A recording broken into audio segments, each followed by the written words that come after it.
fellow travelers. My name is Strudels, and I'm joining Chibi and Verdict at the Golden Feather.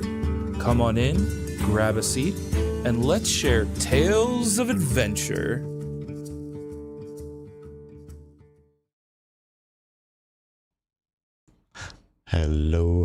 Hello, everybody, and welcome to the Golden Feather Tavern, where your hosts, Chibi and Vertec, discuss Ashes of Creation and important topics spoken about within the Ashes community.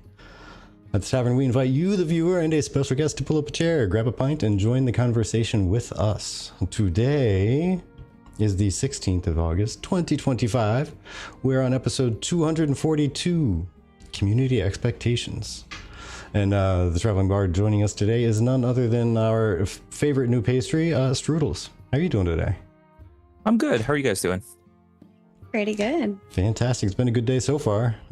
Didn't have to start the day with working. Haven't had the end of the day with working, so I'm gonna call it a win all around.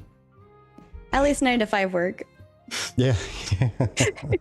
True story. But GB, how are you today, and what do we have on tap? I am doing pretty good. There's a lot happening behind the scenes. I can't share all of it yet, but I was just kind of reviewing what we have coming up over the next couple of months, and it occurred to me we have something every month up until December. So get ready for an action-packed last part of 2025 from the Tavern. But what we have on tap today is there's actually been a little bit lighter of conversation from the community in specific areas.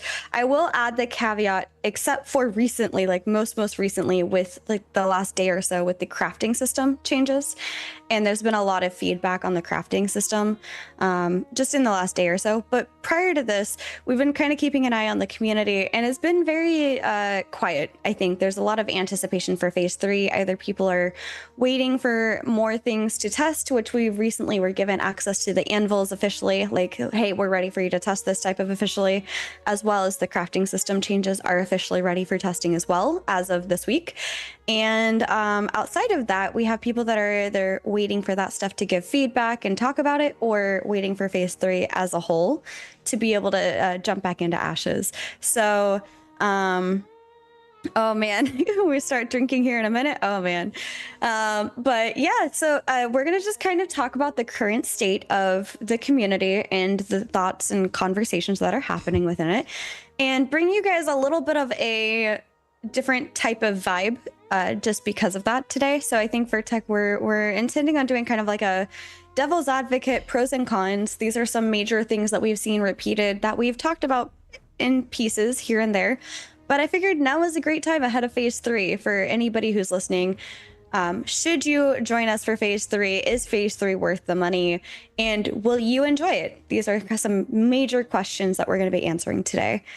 So without further ado, though, the most important topic of today is Strudel's Plays.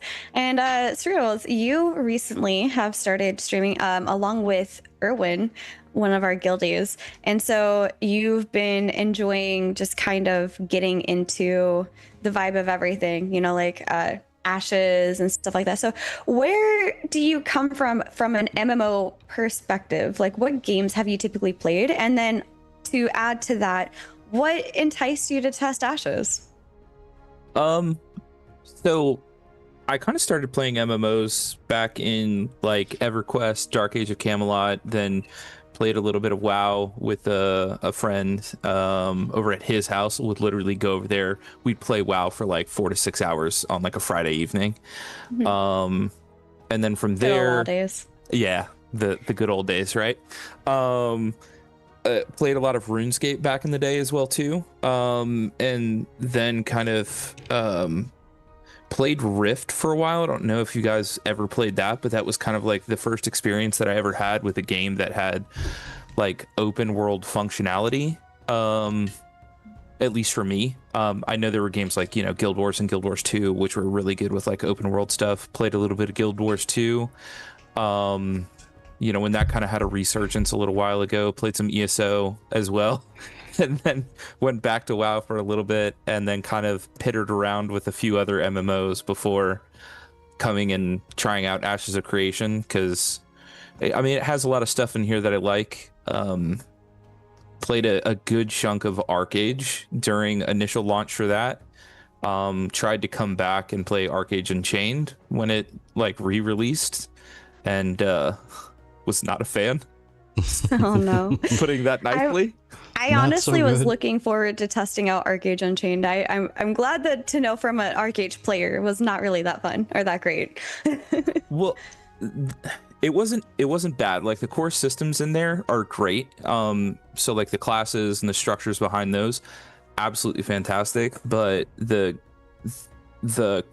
core gameplay loops were where the big issue was. And that was one of the things that kind of pulled me into Ashes of Creation. Is I loved Arcade and the initial core gameplay loop, which was like, you know, the trade packs. You could go do sport fishing, you could, you know, do all this stuff like farming and animal, you know, husbandry is what they call it in Ashes of Creation, but basically it was the same thing.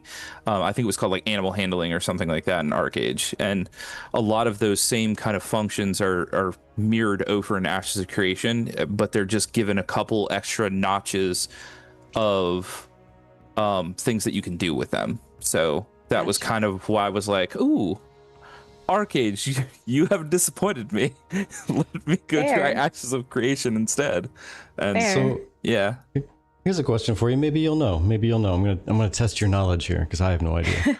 But I'll never admit that. So so you said you played Arcade Unchained, and I've just noticed there's a bunch of older games that had something done with them where they just added Unchained to the end. What the flop does Unchained really add to the game? Like, is it like a category that they just decided to fall into? Like Dark Age of Camelot did it, and then Arcade is like, yeah, sure, sounds like a good idea. We'll do the same thing and call it Unchained too. Ooh. Basil says no chains. No chance.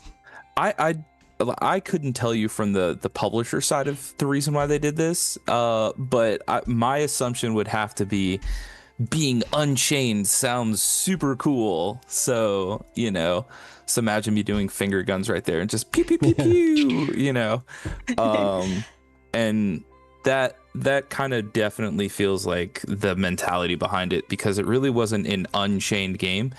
In fact, they could have done Arcade Classic, which is like effectively what has taken over the Arcade mantle at this point in time. They could have done an official Classic version, similar to how we have like WoW Classic and, you know, WoW Hardcore Classic, and those have done phenomenally at getting people back. And then obviously Old School RuneScape is another great example of that. Arcade decided to go back to probably one of the more controversial patches that they had. So instead of fixing the initial issues that they had during, you know, launch, they just were like, I think they went back to, if memory serves, I think it was like 3.5, which is right after they basically gutted the trade pack system, gutted the fishing system. So all of the like monetary systems that you would use within the game basically just became null and void. And pretty much it became pointless to do any kind of cross-continent anything. So like one of the big things I used to do prior to coming back and playing Unchained was I used to do the merchant runs with like the big merchant ships, and you'd have like, I think 22 trade packs in those. You take them to like the heavily contested areas. So like me, who wasn't really huge with like PvP, I did it a little bit, but I had the guys that were like, yeah, they're gonna come out here, you know, guns blazing, everything like that, love PvP. And I'd be like, hey, just, you know, I need your help. Please come with me. You guys turn in the trade packs. I don't care. Fight and kill people. Do whatever you got to do. I still get the necessary, you know, mats for what I'm trying to build and what I'm trying to do. And then they get whatever they need on their side, and Nice. they get a little kickback as well too. Because when you turn in the trade pack, I think you get like 80% of whatever the amount is if it's not your trade pack. So yeah, it was just a whole system that was great. And then 3.5, they basically just removed that entire system, and they were like, yeah, that's the new Unchained system. So Yeah. thumbs up, Okay. everybody. So it's Thumbs up. sounds like an elaboration of the system where it's like not as constrained, I guess. Yeah, no, well, that was the original system. The new system was you basically could only take it to one place. So like Oh, before you could take it to like 6 different places cross so it's continents. chained. Yeah. Yeah, so it was the most chained, unchained Unchained. content you could possibly have. And that was Nice. hashtag ArcAge Unchained. And then some great community members in the ArcAge community came out with ArcAge Classic, and that is when I'm not playing Ashes of Creation, that's what I'm playing usually. Very fair. 'Cause Nice. it's Nice. a lot of fun.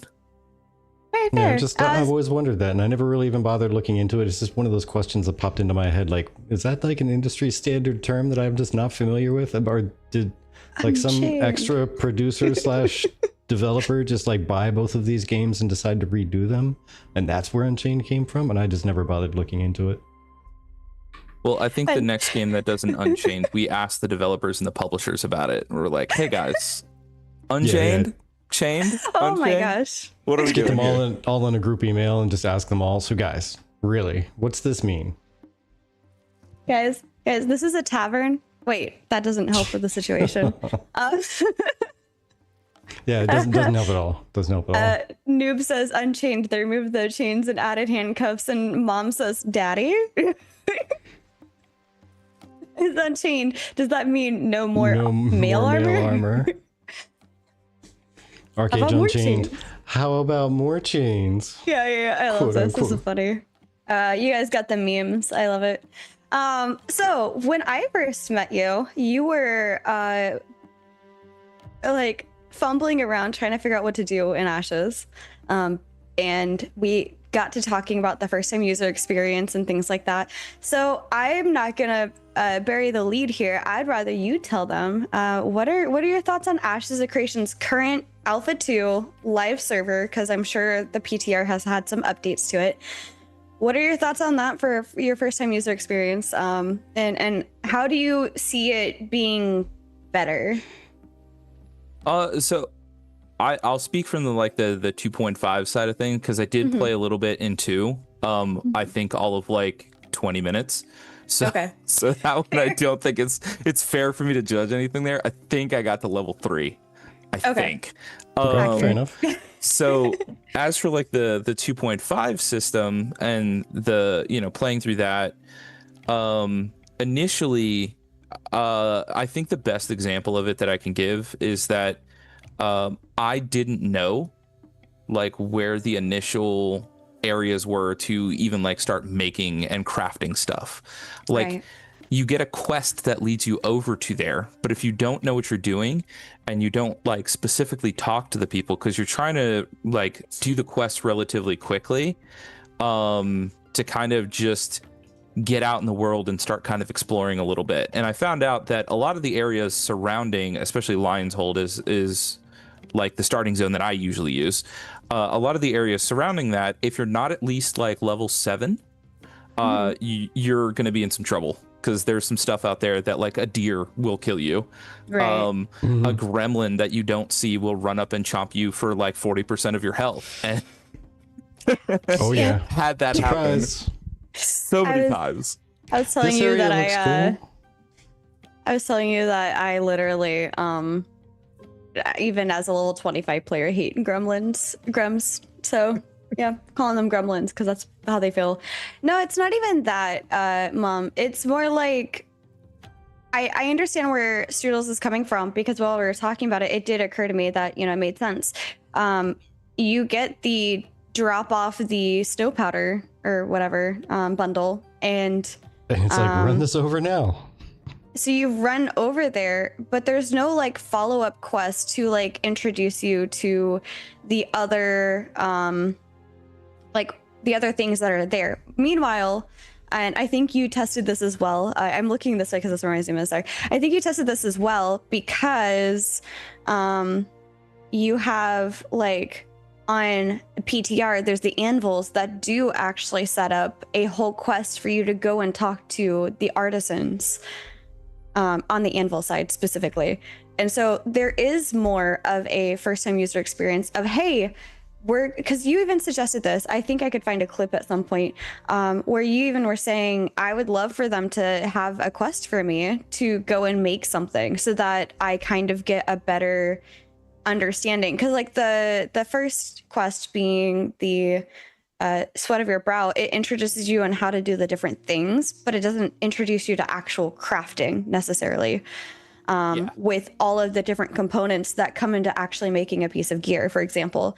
So I've noticed, at least with anvils, you can tell me us your thoughts on that in general, but the anvils will have like a quest for you to make a copper bow, for example.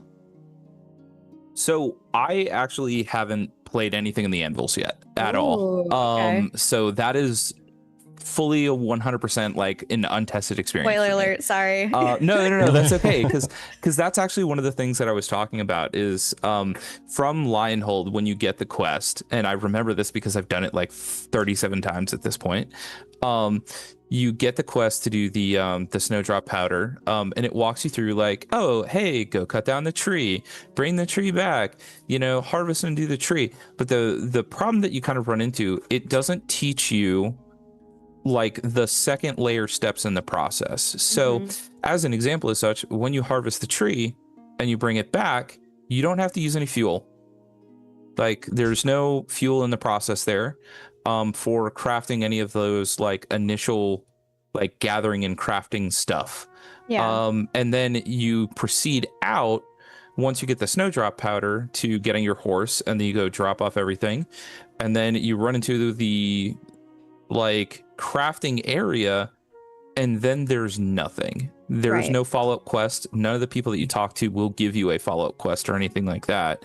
So you and the guy stands in the middle of the area. So unless you're like, okay, well, I'm expecting, hey, like, what's the next step in the process here? Okay, well, I have like 5 more quests I have to do on this other side over here. I guess I'll just come back to this. And then you never do, because you don't know what's really over there. Well, it's partially that, but it's also partially there's nothing there to do, and it's weird to kind of say it like that because there's so much crafting you can do there. Like there's so much you can get done, but it's like it doesn't introduce you into that process at all there, which is a little bit disappointing. And the other part of it that's a little bit disappointing for me is it's outside of the city, and you have to run through an area where you technically, if you're not paying attention, you can die. I had that happen, not even realizing it the first time, because I ran the north way instead of the south way, and around that, I ran into the graveyard at night, which horrific mistake on my part. First time playing, ran that way, got killed 6 times, dropped all of the mats and everything that I had gained, killing some like Grems and like ravens on the south side of Lionhold, and then finally made it through and walked into that elite that has its own little camp in there. Yep. Like when you go around the northwest side of the mountain there, and you're just coming west to that little area. So really, unless you go south and then west and then kind of like a little northwest, you're running into pain. Yeah. That's not explained at all. Like there's no, oh, I think you should hold your hand, but it's one of those things where it's like nobody like, oh, hey, by the way, at nighttime skeletons, you have to deal with that. So you should probably go south.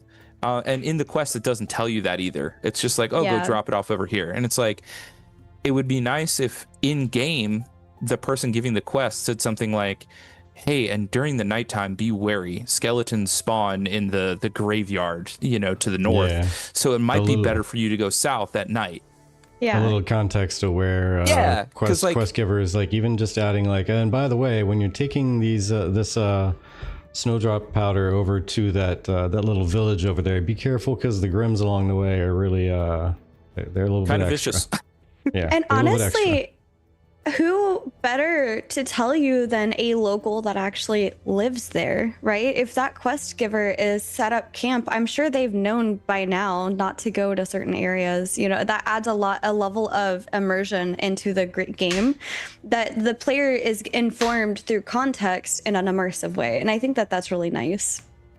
That's a great idea. Yeah. I think area exploration, even mid quest, when you're just like, oh wow, this area is kind of neat. Let me go ahead and stop and smell the. Oh god, it's killing me.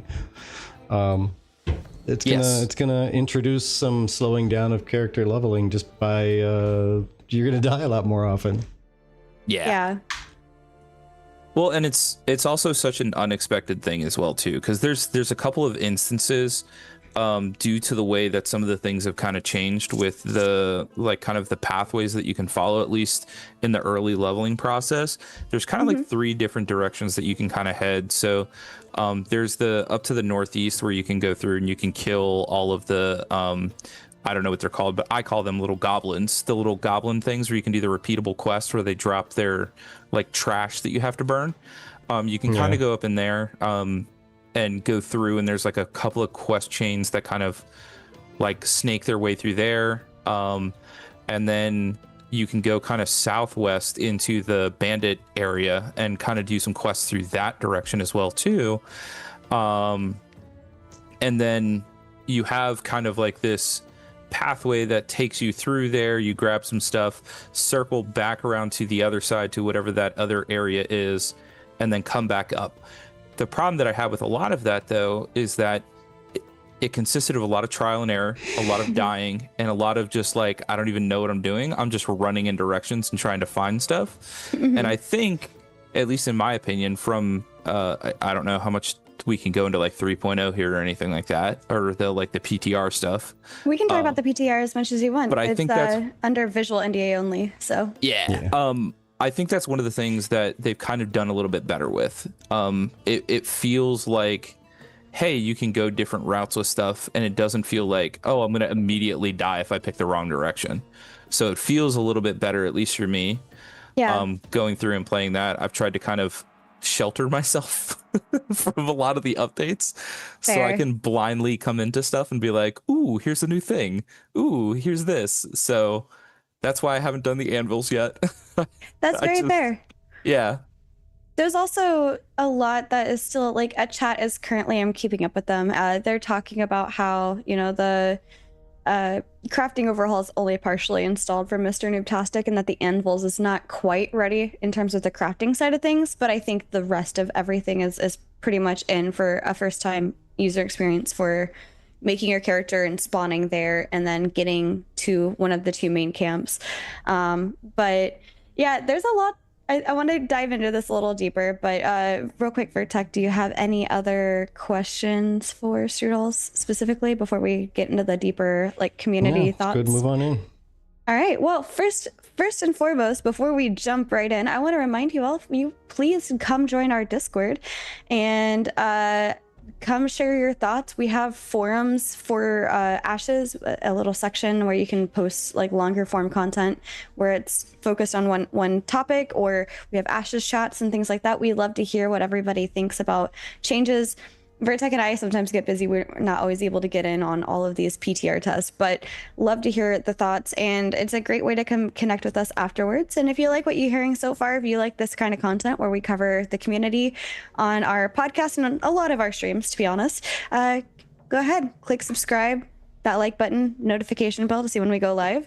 With further ado, though, let's get into this crafting update. So the big thing is that we recently introduced the full economy update to include the new recipes and things like that. I got to play around with that a little bit, where you're making like snowdrop powder and things like that.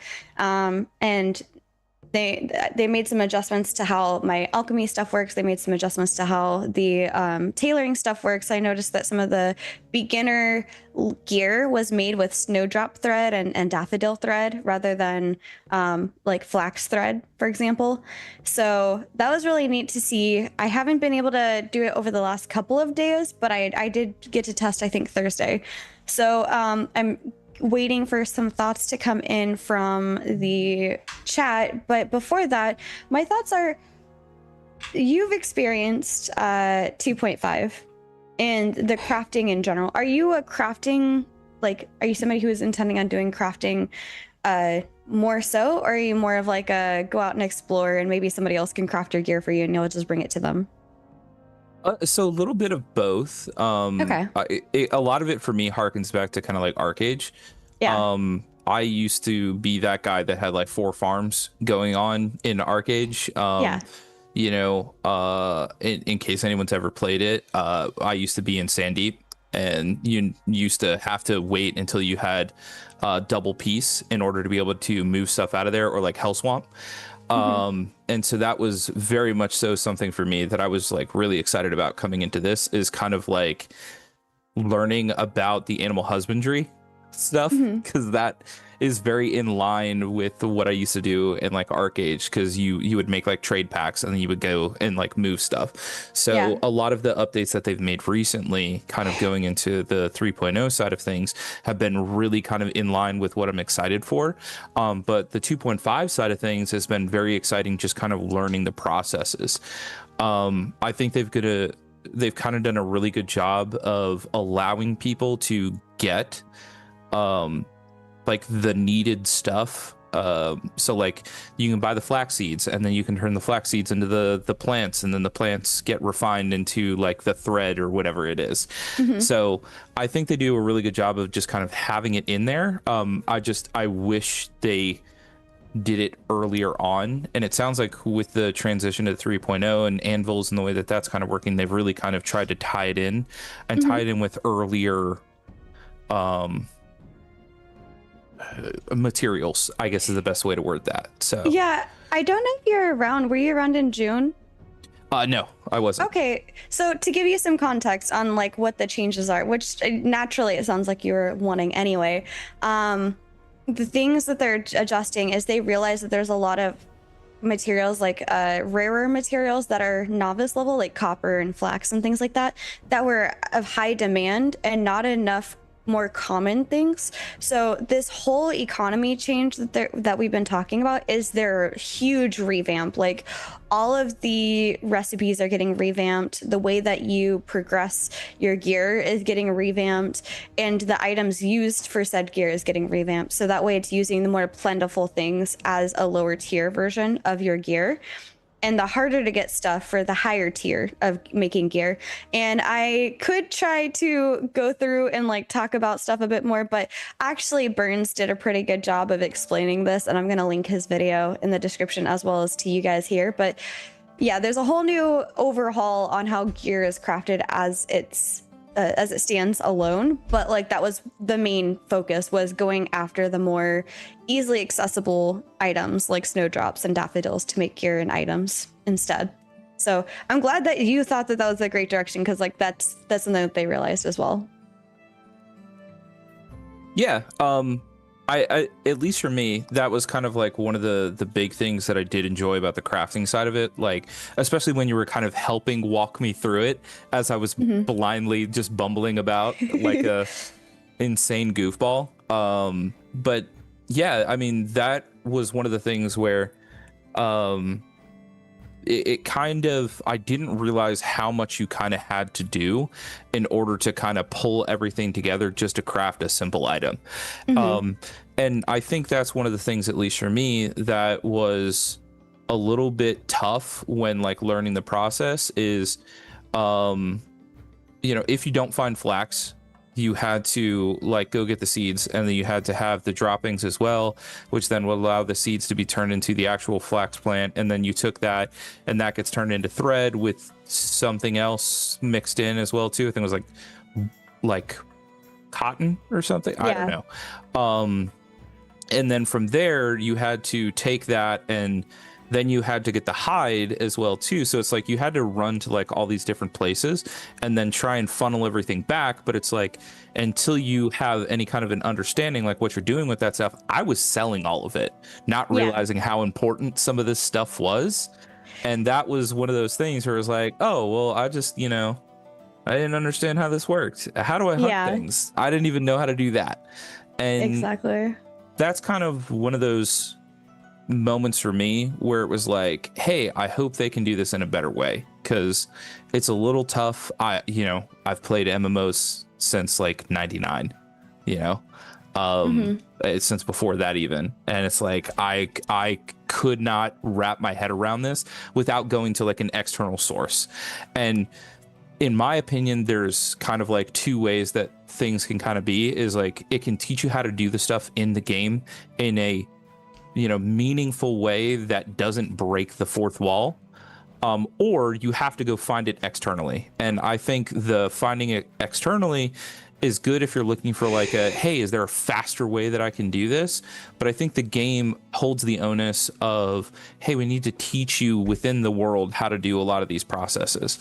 And that was one of the things for me that was a little bit of a struggle until you popped into the stream and were like, hey, here's how to do it. Here's the process. Go like this and do this stuff. And that's that's how we got one of our clips where I was like, I just toodaloo right on out of here and go do other stuff for a while. Because I didn't even realize that you didn't have to just stand there in the crafting bench and wait for it to complete. You were like, yeah, and you can now just walk away and go do other stuff. And I was like, hold on, what? I can leave and do other things while this works for like 25 minutes. That's awesome. I didn't know that. So with crafting or with processing specifically, yes. Yeah, I almost assumed when they first started talking about that Steven was going to make it extra, like,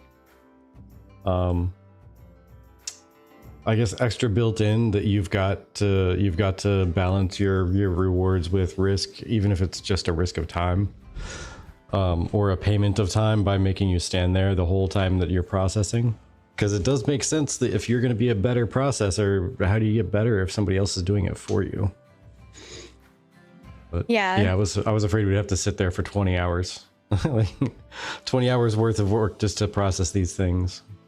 Honestly, I don't mind the real world time. I did see a criticism somewhere once that people were upset that it actually took like multiple hours of real world time for things to process. But that's the thing. I think it's fine. Like, honestly, I'd rather sit in and grab 200 like toasts thing. I'd rather process 250 oak than run about my business and then come back in like an hour or two and then do the next process with it, because that makes it feel like I can go still play the game. I'm not just stuck there processing 250 oak. And the same amount of time to process 250 shoes, for example, it would be a fraction of the cost in terms of timing, but you're crafting it, right? So the crafting takes mere seconds, whereas the processing takes a decent amount. However, one change I did see is if you're processing, let's say 10 items, let's say a stack of 10, it would take 10 minutes previously. It's taking 5 minutes now. So they did cut the processing in half. But yeah, if y'all want to have to sit there and process, go play Bitcraft. Yeah, I don't. Well, yeah, that's why I said I was worried about it, but I'm so happy they decided to, not do that. Yeah, and I honestly, I like having autonomy over my time. If I had to do that, I think I would probably play Ashes a lot less. But I was gonna go with one thing that we're talking about in the chat is that welcome in Bitcraft. Paradot talking about Bitcraft is good. Wow. But one thing we were talking about is right now, for those of you that aren't even testing Ashes, you've got your Avon's End over here, and we'll pretend Lionhold is here. So you got Avon's End here, and you've got Briarmore Farms over here. You literally have to run back and forth because some things are only here and other things are only here. However, I would say it would be more ideal, and this is a reciprocation into the anvils, in my opinion. I'd like to see everything be at each of those stations, because something that you said, Strudels, the other day was actually a really good point. Like, there's no real reason outside of because I have to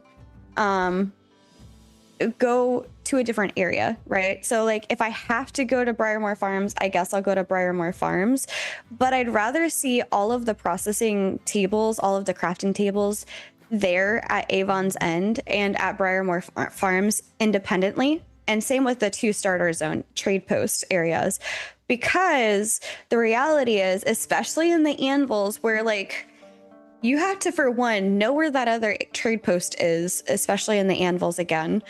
And for 2, run across a good portion of the map just to get there. I don't think that's a good enough incentive, player incentive. That's taking too much time for me as a player to run over to this other area, especially if I have to go back and forth.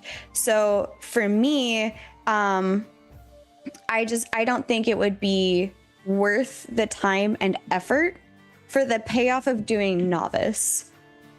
And one other thing I would suggest is don't be afraid, Intrepid, of hand-holding people for like the first one or two things that they're doing, but then gradually stop hand-holding them. Because you have to consider, like, again, first time player experience. Vertec, you and I've seen so many people enter this community who've been like, "Hi, Ashes of Creation's my first ever MMORPG." It's bananas. I don't know how many of you out there in the viewers or even used to. If you are, let us know in the comments, please.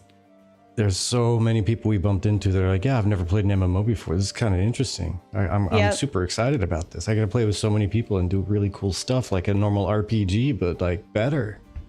Yeah.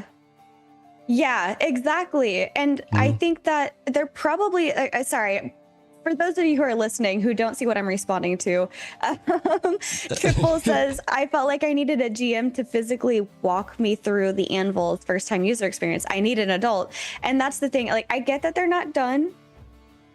Yes, I know, Erwin, I know. I get that they're not done with the first time user experience. Like, once they say that they're done, that's when I'm going to be laying down my harsher criticism of the first time user experience. But I have noticed not only within Samia's Hope, but also within Avon's End and Briarmore that they've been moving some tables around. So as long as that is a consideration, this is what I'd like to suggest, is essentially. Excuse me. But Vertec, what are your thoughts? Because you were doing like crafting and I think woodworking at some point for your things. So what are you hoping to see out of your changes? The main thing I was doing was cooking and things associated with it. So I did the fishing thing, which, I mean, everybody I'm sure agrees with the fact that fishing is just kind of silly right now. So definitely hoping to see some changes, add a little bit more of some kind of mini game / activity that you need to do to keep it going. Even if all it does is increase your throughput, right? Like, sure, you can keep it like it is. You can click fish and walk AFK to go to the bathroom and come back, and you're fine. You'll catch like 2 fish. Influenced by Theo. Yeah, exactly. I was heavily influenced by Theo for the woodworking. It was specifically because he had a whole lot to process through. I was like, well, if you're gonna throw me like 1,000 logs to process, I'll do it. I'll level it up right now. But yeah, I definitely think fishing needs a little bit more interesting fun to it. To make it more engaging. Again, even if it just increases throughput and you can still auto cast and stand there and catch like 1/3 the number of things, that's fine. Whatever. Yeah. Farming. Go ahead. I was just saying, I'd like it to not be so AFK. yeah. But yeah, that farming to support cooking. Bumped into some fun little things where you actually needed like tier 2 stuff to make tier 1 things, and hopefully they get that ironed out. Because I think what was it? You needed something. I forget what. It's been so long since I looked at it. But yeah, you needed to get a tier 2 thing from another craft in order to make a tier 1 thing, and you needed a tier 3 thing to make a tier 2 thing. And cooking was just, man, the return in value was just not there. And I think part of that was people who were selling things that they cooked just didn't value their own efforts. But the vendors existing that had the same cooked food, or some of the same cooked food that was good enough, you could pick up for like pennies on the dollar compared to what it actually cost to process anything into a cooked good. Because I think it came out to, it was like 20 some silver per individual cooked food in order to kind of break even. It was like 21 or 22 silver, but nobody would pay more than like 10 or 12, because that's, quote unquote, that's the going price on these, isn't it? Like, yeah, if you just want to pick it up from somebody else, that's fine. I'm not trying to gouge you for pricing. You're a guildie of mine, but I don't want to pay for you to have food either. Like I'll use it myself. Yeah. Give it to somebody who's going to be legitimately in my party and needs it. I'll save it for those if I'm going to end up paying for somebody else's food. Yeah. Love you, guildies, but even you must pay at least enough to make me break even. And everybody else out in the world, there's no way they're going to pay more than random person who's charging half price. Yeah. One thing first, welcome in Pockets. Bosun said that, I love AFK fishing. I want offshore fishing to be interactive. And I just want to not backtrack because I'm still going, don't make it so AFK is my opinion. I don't mind that as a base. Totally. You can have AFK fishing as a base, but I'd like to see something more on top of that to increase the chances of getting quality or rarity items from fishing. Think of Final Fantasy 14 when you're crafting something and you can have it go on autopilot if you want, or you can actively take over and increase the chances of making a really good high quality item. Yeah, honestly, when it comes to fishing, you could sure dial down from where it is right now and how much you get from just auto casting and just sitting there. But if you're actively participating in it, then you get a 50% boost in quality and quantity from what you have right there. If you have, for instance, a 1% chance of getting a legendary fish, then you'll have a 1.5% chance of getting a legendary fish. Yeah, exactly. Kind of just upgrade the chances of everything above your standard normal common item. And that way same thing for quantity. You have 50% more likelihood of getting 2 instead of 1. Yeah. And that way you're also incentivizing actively playing instead of just AFK. Yeah. But yeah, sure. Hey, leave the base AFK. That's fine. Yeah. I'm okay with that. Yeah. I was gonna ask Strudels, do you know much about the crate system outside of what I shared with you? Not really. Not really. I did want to just kind of say one thing about the fishing side as someone who did a hefty amount of fishing in Arcade when it came out.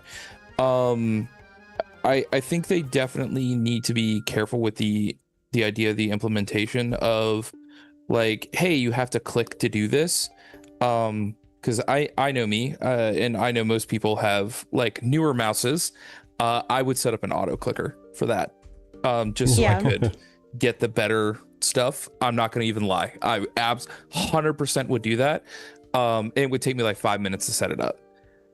So they need to add something in there that kind of makes it a little bit more hey, there's a reason why we're doing this manually. And I think that was one of the things, at least for me, where there was a huge stark difference between just standard fishing in Arcade and then sport fishing in Arcade is there's basically a mini game. So I would totally be fine with them implementing some kind of a little mini game into standard fishing. And then, yeah, you absolutely could do that because you can't just do a macro or an auto clicker on that where it's okay, you're gonna cast, all right, so you need to let out a little more line, you need to reel in something like that, where it would allow the person to have some interaction beside just let me just auto cast, let me auto cast. And I think adding something like that in would be a good way of allowing players to feel engaged while they're kind of doing a quote unquote monotonous task. Right. Yeah. Right. And the thing, Bosun, for New World Fishing was interactive, so no auto clicker for that. You'd be surprised what modern AI can do. And they're starting to build hardware with AI built into it. There's monitors that'll highlight on the screen when you're playing a shooter game, when they're peeking around a corner. When there's a player peeking around a corner, it'll highlight on the screen. Nothing to do with software. It's purely the monitor doing it for you. What's an aimbot? Aimbot is when it automatically moves your pointer to something out there. Yeah. Uh-huh. Yeah. Okay. And they may or may not be creating stuff like that that's a lot more AI and a lot more powerful. It might be able to interact with your other software to click things. So Intrepid Intrepid's coming online at an interesting point in time when it comes to like cheater tech, because AI is starting to take off. Yeah.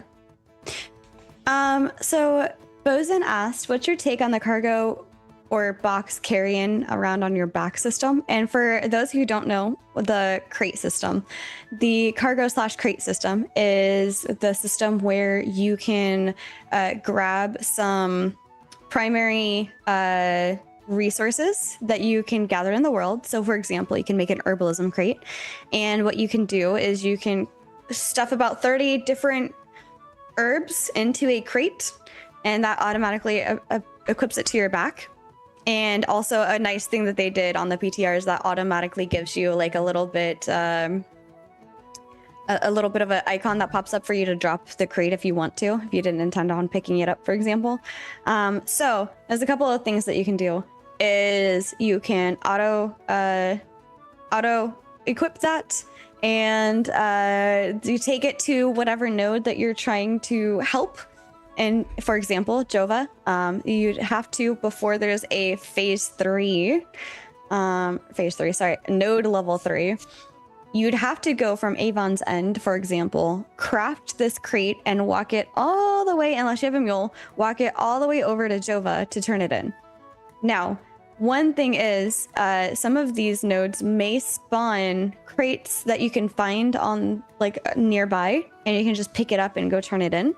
And these are ways to help with resources needed to build different things, like a storage vendor, for example, or a marketplace maybe. And I think it's really neat. I like the idea of it. And it does not 100% replace the buy orders. I was corrected on this. I thought it may have, but no, there's still buy orders that you can go in and just, without using the crate system, submit X amount of herbs or what have you for the buy order system. This is just to kind of physically procure like crates rather than them just going into like this mysterious box that you just carry with you in your caravan. And it kind of brings it more to an immersive level of like, I see the crate, it's physical, I can interact with the crate, it's there, and I can carry the crate either on my back or 2 additional ones on a mule, like side saddles. So really curious to see where they go with that. I can notice, I don't know if they've changed this yet, but you do have the ability to still wear the crate and then call your mount. You're not supposed to be able to ride your mount with the crate unless your mount is a mule, specifically the mule type. So for example, a day strider is a mule type. And Strudels, this goes back to our conversation that we had previously when you were like, there's a certain amount of like animals here. Is there ever going to be any diversity in that? And there will be. But I think actually there was a recent post somewhere that I saw where they were talking about like more like you could even, as an animal husbandress, create farming animals too. I thought that was kind of neat. So I'm really curious. I forgot where that was. I think that was an official news piece. It may not have been. So I want to like look that up and read into it a little deeper. But yeah, basically you can pick it up. You can carry it places. You basically act like you don't have it in terms of PvP. So like if you're carrying a crate, I'd still have to flag up by manually pressing Alt to attack you. And once you're purple, I don't have to do that. We're both purple. We can both just attack each other. But once you die, if you have the crate on your back, the crate falls and I can pick it up and I can run away with it. Mm-hmm. Yeah, and it's not stolen. It's not owned by anybody. Yeah, and Vale, Miss Warden, absolutely, I would agree, at least to a point. Like, I don't know how to go about fixing that, because as much as I totally get the idea of, well, if you're just trying to grab a little bit of profit and run, I also can say that there's nothing more frustrating to somebody running a caravan than when they get their tail whooped by like 3 people and they destroy the caravan, and or 8 people or 10 people or whatever the case is, just any amount of people that roll over there, steamroll through their caravan, burn it down, and then they just pop the crates and run, because all they were looking to do was destroy a caravan, and that's all they wanted to do. Yeah. They don't really care about the profit. They just wanted to say, oh, look, a caravan. It's not ours. Let's destroy it. Oh, Yeah. thanks. Awesome. Yeah. Triple says, I hope that they take out buy orders for nodes and they just become through the crates, to be honest. Buy orders should be strictly from players asking for stuff and other players filling those orders. And I think that for someone who maybe doesn't want to create a crate, I don't think that that's necessarily like it's a... How do I put this? I feel like having a crate on your back is like a, hey, I have resources, come PvP me. Mm-hmm. But not having the crate is like, I could have resources or I could not have resources. Who's to say? Well, that's why especially when about... you have the different types of crates, if it's a resource crate specifically versus a commodity crate, for example. Yeah. Well, that's what I was saying, even about just running around with a mule. Yeah. Like in general, if the mule's going to be able to carry more stuff than you can. Yeah. But in theory, it's going to run slower because it can do that, right? Like, I don't know for sure because we haven't seen everything come out yet and what the final like speed, like run speed specs are, but I would assume that they're going to be slower for a mule. And maybe. Yeah. So if you're going to be running around with one 9 times out of 10, it's not because it looks cool. It could be because you're Although carrying the Day something. Strider looks really cool. But yeah. I think they could probably do something with like a 115 speed for the mule there, and that would still give it like some semblance of viability in terms of like, hey, it's slightly faster, but it's more of obviously it's a mule, it's a workhorse in that instance, or yeah, workhorse with air quotes there. But it's meant to, you know, to kind of do that. And I think that was one of the things that I found a little interesting, kind of like watching some of the crate information kind of come out, because the way that I originally saw caravans and how they kind of worked, it just didn't make sense to me. It also was a little bit of a weird situation where like there were some instances where functionally you could carry more in your backpack than you could get into a caravan. Like, and I was like, that seems a little odd. Like, why make a caravan if I can just carry this stuff? And then process it somewhere else. Mainly because, like, if you think about it, you could get a really large caravan and then that will outweigh what you're carrying, essentially. Plus, for example, if all of my bags are geared for herbalism and alchemy, a caravan. If all of my bags are geared for herbalism and alchemy, but let's say I have a bunch of rubies, right? But I need to transport it. I would have to go make a mining bag just to carry those when I could just pop them in a crate and then take them across in a caravan and then have people guard it, for example. But I do get your point though, right? And I think that there's other intentions for a caravan. I primarily see the caravan for, we're all moving from this location to a whole other location. So let's pack up this caravan with all of our stuff and, you know, head over to this new area as like a home hub. Yeah, I definitely think it'll be interesting to kind of see how that pans out kind of as time goes on, because that was one of the things that was a little bit tough for me, because as like an example of such, I think the bags that you get in the starting zone, at least in Lion's Hold, I think they're like 14 silver. I could be wrong. I effectively had 2 of each of those at one point in time, like when I was doing some testing. So that way I had, you know, enough space in the backpack to be able to kind of carry exactly kind of what I'm looking to do. And it was just, it was a weird workaround for something where it shouldn't be like that. I don't know if that makes sense. It does. I wonder if part of that is it not fully being in yet, because there will also be like mayoral caravans. So right now, the reason for using a caravan is it started as like, let me just put stuff in there and transfer it from like one node to another. But then it became a commodity thing where you grab commodities and you put them in the caravans and you take them to far off places and then you sell off the commodities. So I think that, you know, we're going to have potentially like either I'd love to see an event caravan or a mayoral caravan. or a guild caravan, not just for guild XP, but like potentially for some guild XP, but also for like guild objectives, like grab this caravan and take it over to like another node and do stuff. I don't know. But it rewards then the PvP aspect of involving in a caravan. Number one gold generator, hands down, absolutely. Absolutely. And I love the dynamic prices that the devs talked about. I don't know if you heard about that, Strudels, but there were a high amount of people that were being like, well, if I grab this caravan and I get this commodity here and I take it all the way over here, this is the maximum amount of gold that I can make. I'll just do that over and over and over. And so one thing that they're adjusting are these like intelligent gold prices, where if a node is getting too high of a resource, they're going to start decreasing how much of a return you get on said resource.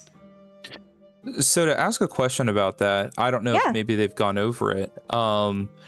Is it just a generalized resource, or is it specifically like, oh, this resource coming from this area? So when I say resource, I meant commodities, which are something at the time, I don't know if this has changed because I haven't been on PTR lately, but at the time there is like the hunting lodge, you can buy commodities from the hunting lodge, and that are specific to like New Ayla, for example. So it'd be like New Aylan wine and spirits or something like that. And you'd grab a case of that, which would be a certain size. And then you would put that in your caravan and take it off. And that was the commodity that you're selling for gold. But Erwin said that those are gone. So I'm not really sure how that's changing going forward. I do know that there are commodity crates. So I'm curious to see how that's changing. But that's just as an example. Oh. Glint is traded for commodities. Yeah, it was. Yeah. So the reason why I was kind of asking is I think it'd be an interesting situation. Like, let's use the wine one as an example. Yeah. Like, let's say you have New Aylan wine and you're bringing it up to Joeva, right? But there is another, like, I don't know any of the other places off the top of my head. I think one of those like Halcyon or something like that, right? Yeah, that one's further. Is that correct? Yeah. So let's say you have one that's like right next to Joeva, and somebody is already bringing in a ton of wine from that one, or like an equivalent commodity. So like, even if you're going from New Ayla all the way up to here, you know, hey, we already have all this wine. Maybe it still reduces it across the board. That also creates a little bit of contest between, you know, somebody from New Ayla wants to stop the trade, or these, you know, crates being brought over in caravans and stuff like that from this other zone to Joeva. So that way their New Aylan wine, you know, still has a better price anyways. And I think they could do some interesting stuff like that, where it's like competition within the markets creates, you know, PvP opportunities is the best way that I can kind of word that. And it creates incentives for doing that as well too, because let's be clear, even if you have wine from a further place, somebody may say, okay, well, we've already got 300 barrels of wine. We're not getting any, we don't need any more, you know? Yeah. And that would kind of be the, at least in my mind, the logic behind it. Cause like thinking about it feudalistically, like if you were to go from Castle A to Castle B and you're bringing wine, and Castle C has already brought wine to Castle B, they'd be like, no, we already bought all our wine from those guys over there. We don't need any more. Thanks, bye. You know? So I think they could do some fun stuff like that, where it's like some crossover.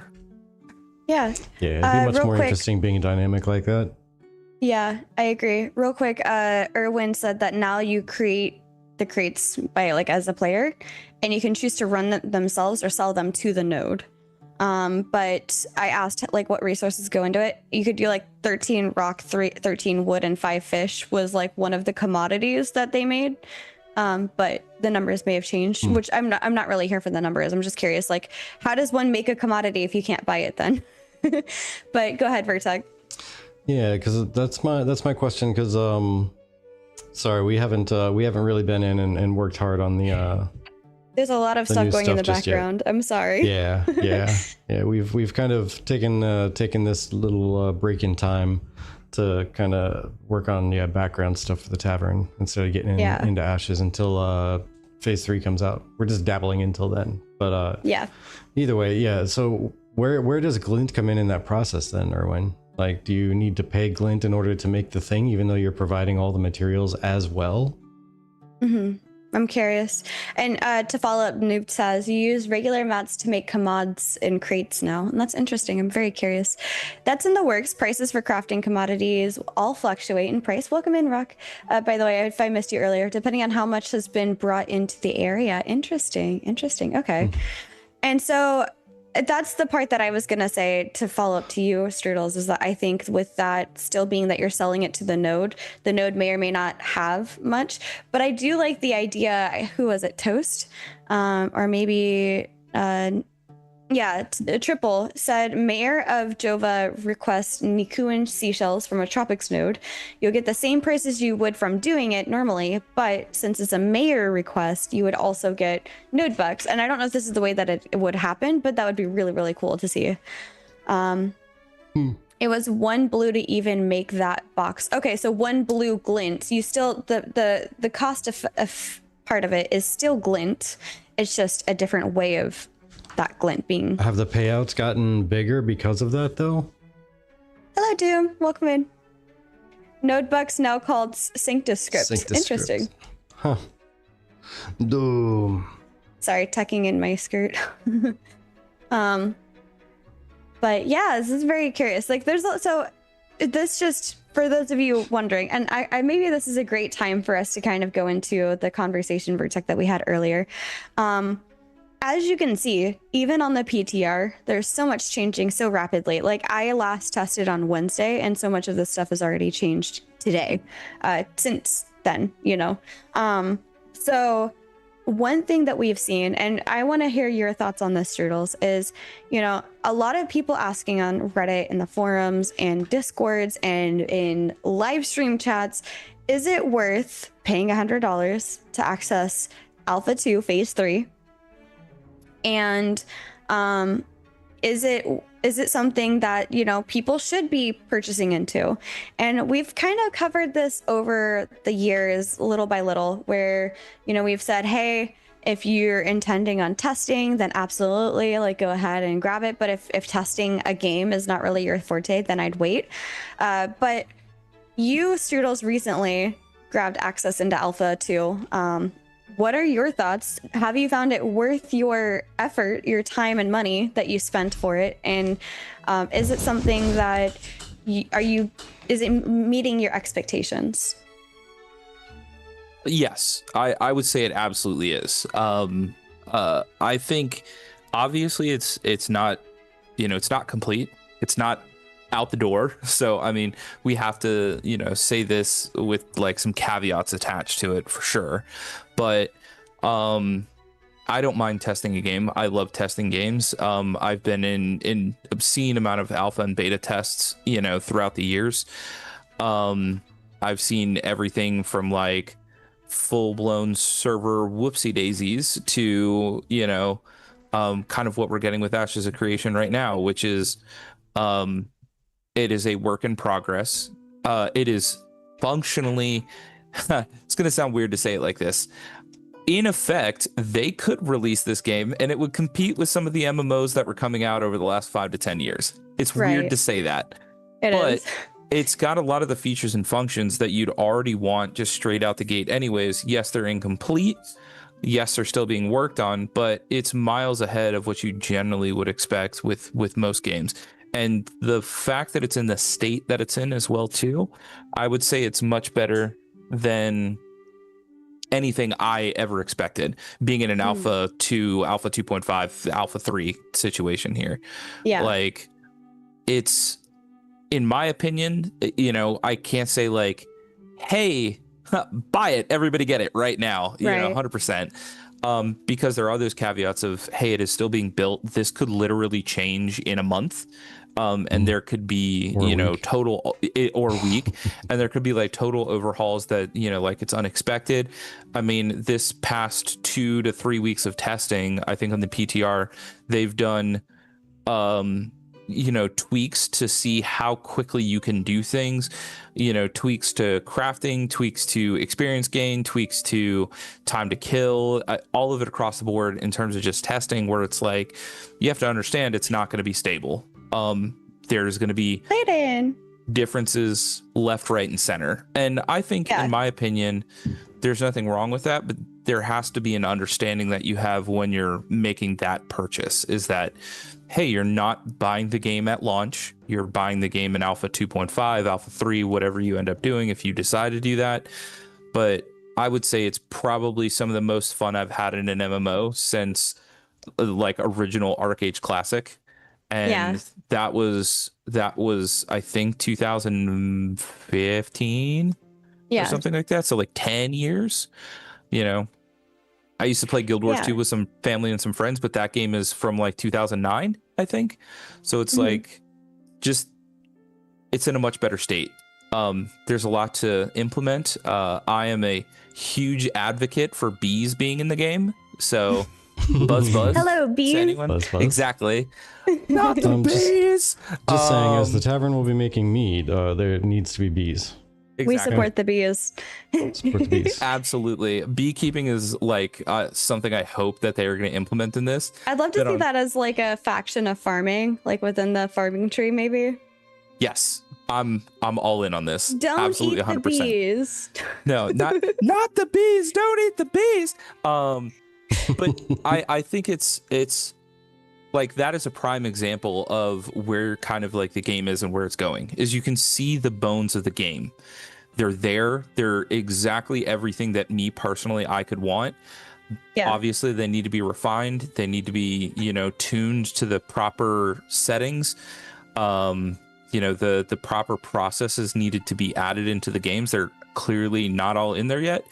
Mm-hmm. But this is the happiest I've ever been playing an MMO I should say in like 10 years. Best given comment. Yeah, I agree. And that's exactly what I think Triple said as well. Triple said, this is probably the worst state of a game I've ever played, and I've had more fun than I've ever had on 10 years of World of Warcraft on and off. And I agree.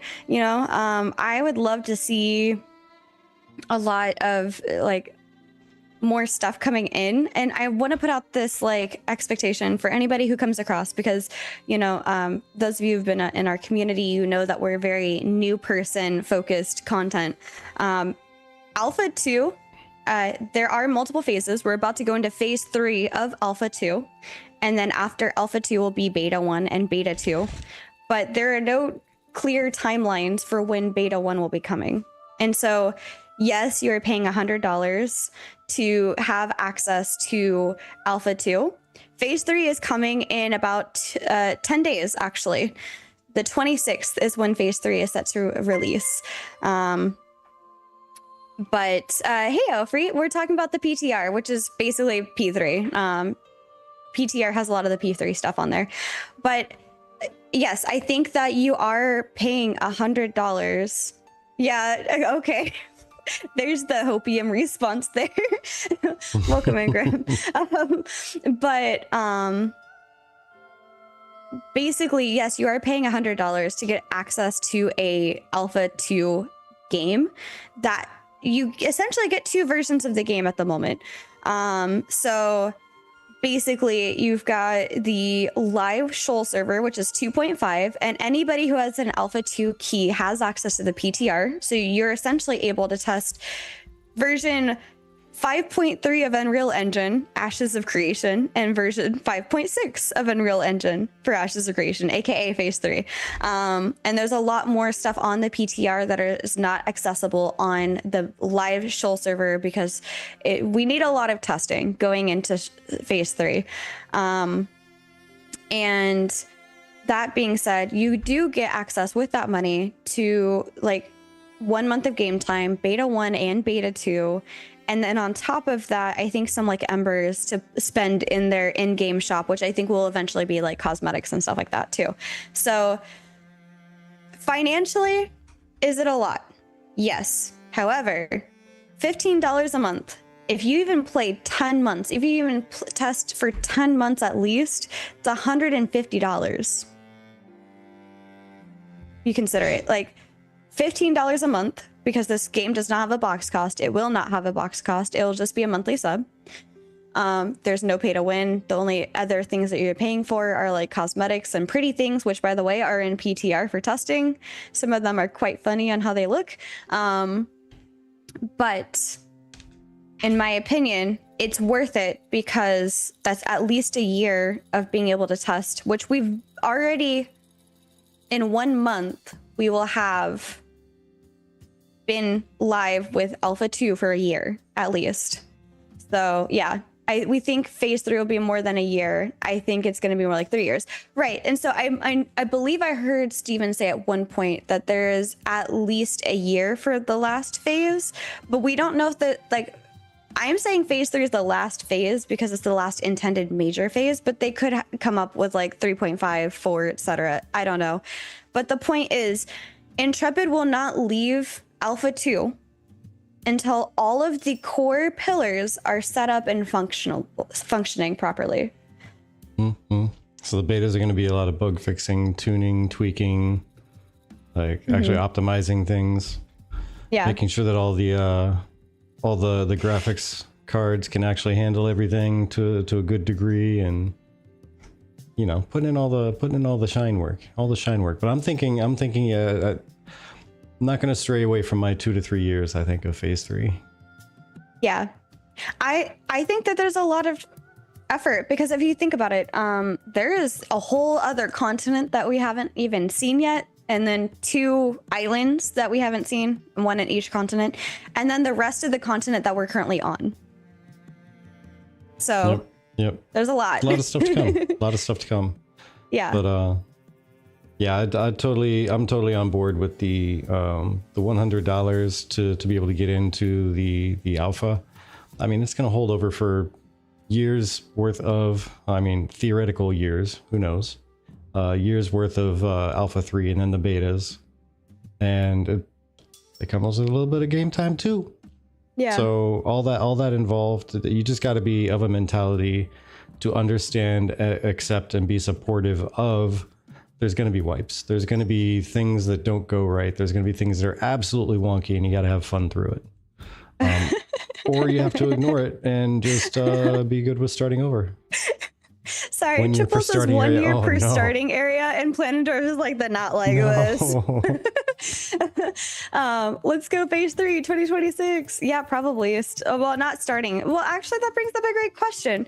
So, Vertec, one of the thoughts that you had is, you know, bringing up the whole devil's advocate, right? So, before I get into my answer or your answer, Sturtles, what made you buy into the alpha specifically, and do you trust that Ashes will deliver in general? And I'm gonna add a little bit of context. There has been rumblings, like obviously if you've been around, we were supposed to get P3 in May, and then we were supposed to get it August 4th, and now it's not coming out until the 26th, which I am fine with. I am not bothered in the least, for those of you that are wondering.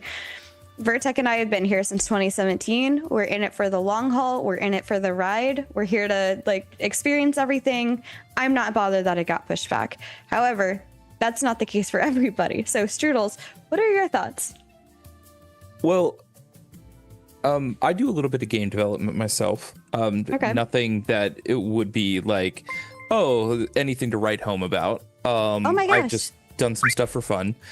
And I think one of the things that a lot of people generally, I'm sorry. Sorry, Triple. Thank you. Triple. Well, thank you for the gift 5 subs. So thank you. Go ahead. I did not mean to interrupt you. No, you're good. Go ahead. Shot of water. Water shot. Let's go. Absolutely. Taking a drink of some potion of fireball. Oh, God bless you on that one. I can't do cinnamon. So called Fireball for a reason.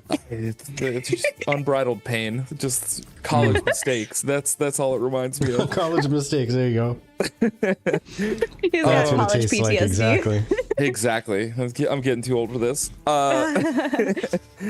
No, so I think it's one of the things that people have a tendency to forget, that when games are in development, they are very flexible schedule-wise.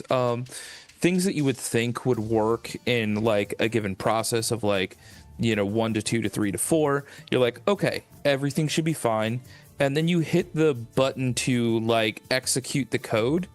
And I'm just kind of dumbing this down a little bit. But you basically run the executable and it just functionally doesn't work. you're like, okay, well, part 4 of this is just not functioning the way we expect it to. It's causing X, Y, and Z bugs. Let's go back in and try and fix that. You go in and fix that. And in doing that, you break something in like section 2. And you're like, okay, so how did fixing a problem in section 4 break something in section 2? And then you're just playing this spaghetti string code of, hey, all of these different functions. And I think that's one of the things where, coming from a lot of other games who have this mentality of, oh, we'll just, we'll code on top of our code. And trust me, if you've ever played those games that do that, you absolutely know exactly what I'm talking about. Where, like, rather than go in and fix the actual issues, they're just kind of like, we'll just slap something on top of this. And it's like, cool. Now you've made, like, instead of it being days worth of work, it's now months worth of work.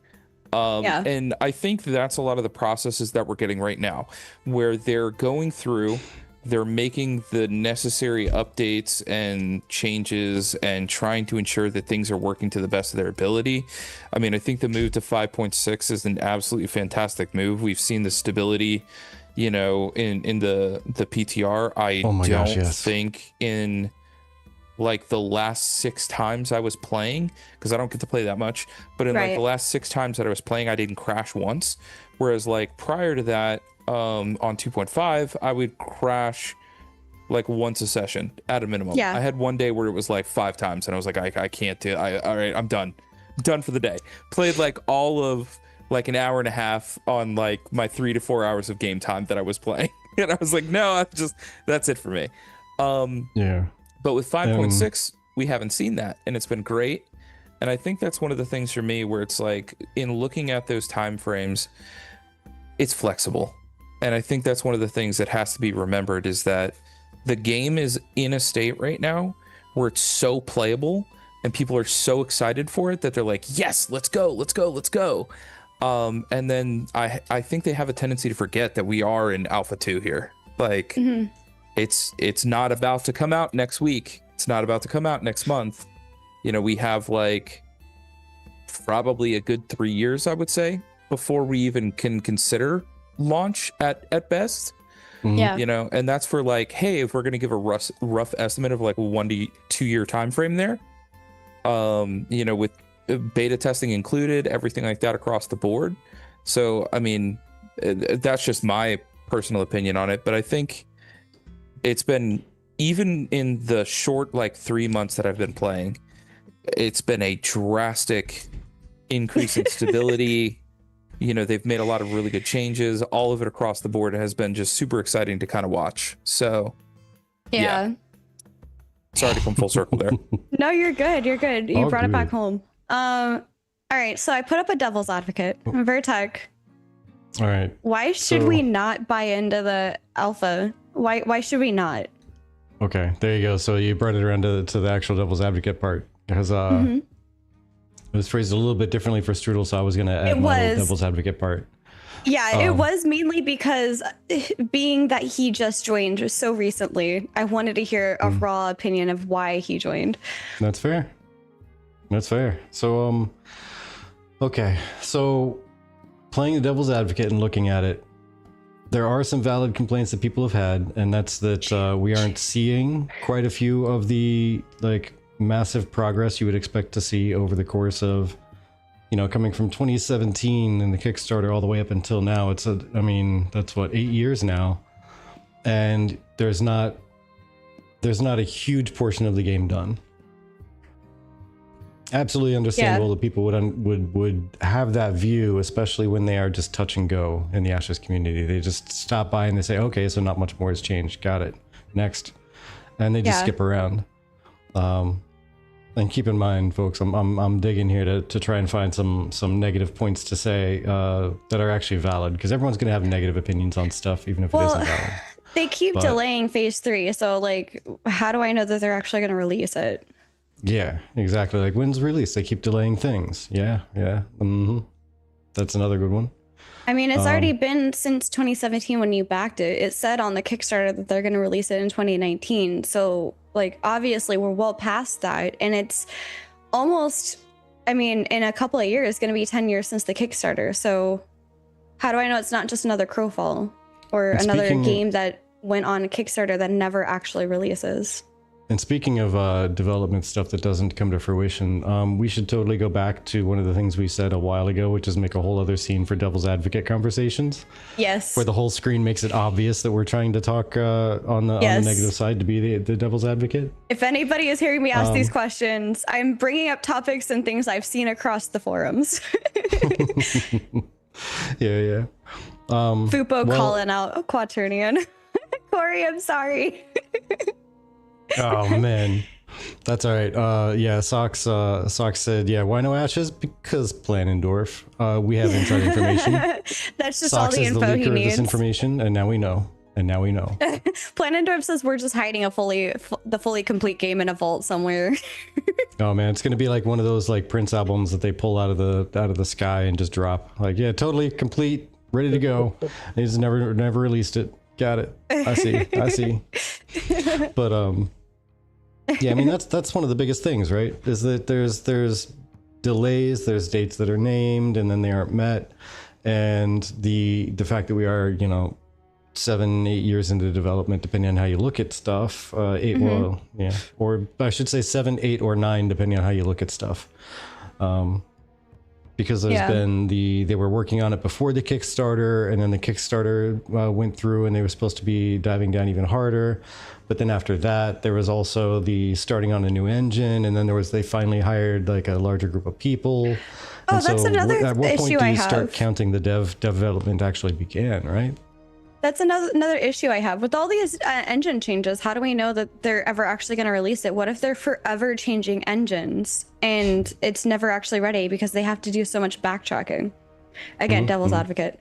That's actually a legit thing I saw. Like, I mean, to be fair, the community responded with like, no, this is actually a really good call, because somebody on Reddit said that they were concerned at that the engine changes, which, to be fair, this is not the first time Intrepid's done an engine change. I think we went from 3 or 4 to 5 a couple of years ago before phase 1.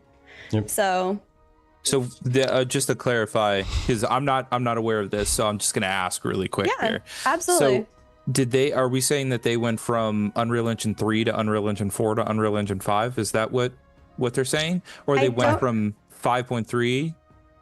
Or could be wrong, but I think it was just 4 to 5. I don't think they went 4 to 5. I think if they went 3 to 4, it was a while back. So now recently it's been 5.3 to 5.6 more recently. So this is just from my knowledge of Unreal Engine. And Planendorf just confirmed it. Sorry. Play with some Unreal Engine stuff. They likely went from 4.27 to 5.3 to 5.6. That would be my expectation in this, because 4.27 was an extremely stable build on Unreal Engine 4. I mean, he can yay or nay in that one if that's the case, but it's either 4.25 or 4.27 would be my estimation there.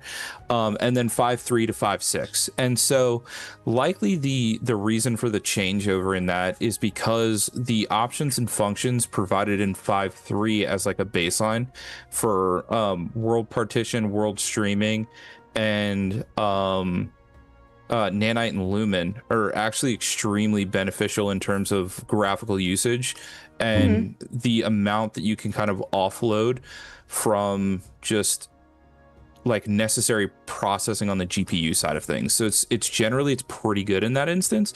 So my assumption there would be that's probably the reason why they moved to 5.3, and then 5.6, as far as I'm aware, and somebody can yell at me or correct me if I'm wrong here, it's a much more stable version and stable build than 5.3 was, which we've already seen as well too. Right. I'm not even just talking about in game, I'm talking about within the engine itself. It has a lot more that it can give. To supplement your thought process there, the reason why they opted for 5.6 over 5.5 is they looked at the player data, and a good portion of us as testers have those higher end graphics cards that are being affected by 5.5, but was not present in 5.6, so that they opted to go straight to 5.6. Now don't say anything about your Riftwood pockets. But yeah, so even in the devil's advocate part where we're supposed to be saying bad stuff, we're still saying good stuff, if that says anything about the entire state of everything. But yeah, I will say that from a streamer point of view, and even to a lesser degree from a gamer's content point of creation view in general. Yeah. Just a straight gamer point of view, like the optimization that came with the 5.6 upgrade, even if Intrepid did nothing on their own and they just did the upgrade to 5.6, it's night and day, absolutely night and day. Like I was struggling and I was almost crying trying to play the alpha and the PTR, thinking, man, I have a 4090, I have a 14900 processor. Like, yeah, they had their issues, but they're ironed out, and I've applied all the fixes and everything to make them stable. But still, like, I can't. If I set everything to ultra on there on the game, it's like I'll get like 50, 60 FPS.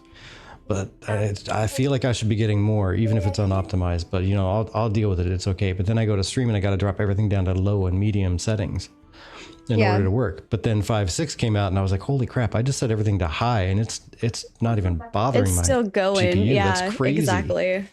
It was an insane jump. Optimization naturally within 5.6 is immense. I wonder if that's got something to do with just the 40 series as a whole there, because I have a 3080 and I've streamed the 2.5, not the PTR, and I'm on ultra across the board. And I have no problems with that, like no frame drop. I think I'm averaging like 80 to 90 frames per second or something like that. Wow. Where I haven't seen that, so I don't know if that's just something going on with the 40 series that is like, again, much better with 5.6 than it is 5.3, because I know 5.3 had some optimization issues, like just innately in there. That might be it. Like, that's weird. Maybe 5.3 had some kind of issues, and then 5.5 had even more, and then 5.6 kind of finally fixed them. That could very well be a thing. Yeah. Very fair. But I want to do the other side of the devil's advocate. Why should you buy right now into Ashes of Creation? You should buy right now into Ashes of Creation if you value being able to give feedback in the direction that the game goes. And I'm not talking about like a substantial amount of like make there be only PvP everywhere, but I'm saying fundamental feedback of how the game feels and how the game could be.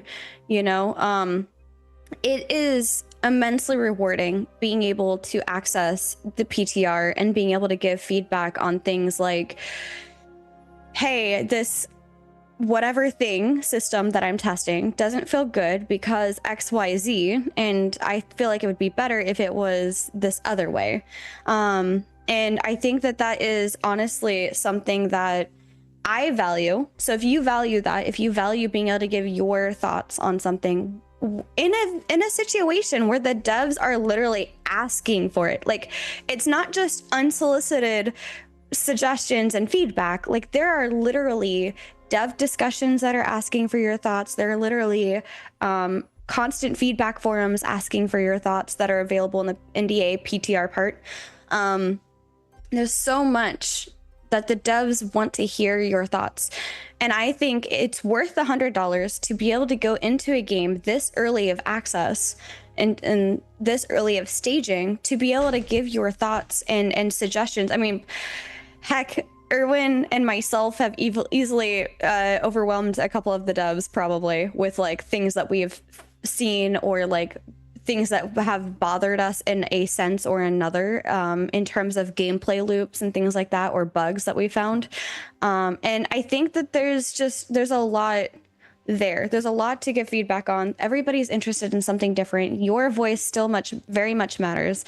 And on top of that, you're supporting, like, I hear your argument, Chibi, why am I paying to playtest a game when there are so many job opportunities out there where they pay me to playtest their game? And it's because you're not doing it as a job. I literally don't have to get on the PTR if I don't want to. I'm not expected to put in X amount of time doing PTR stuff. But by doing that, you're supporting the development, and by paying the $100, you're helping Intrepid continue to be able to afford all of these things that they are doing long run. Granted, a lot of this has come out of Steven Shreve's own pocket. A lot of Plus, it. like another thing to add in there is also the paying to jump in for one contributes more towards the open development that they were talking about doing if they just hired an internal company to do all the testing. For one, there wouldn't be like as much open development because it wouldn't be exposed out to the world of, hey, this is what it's like in this current state, etc. Right.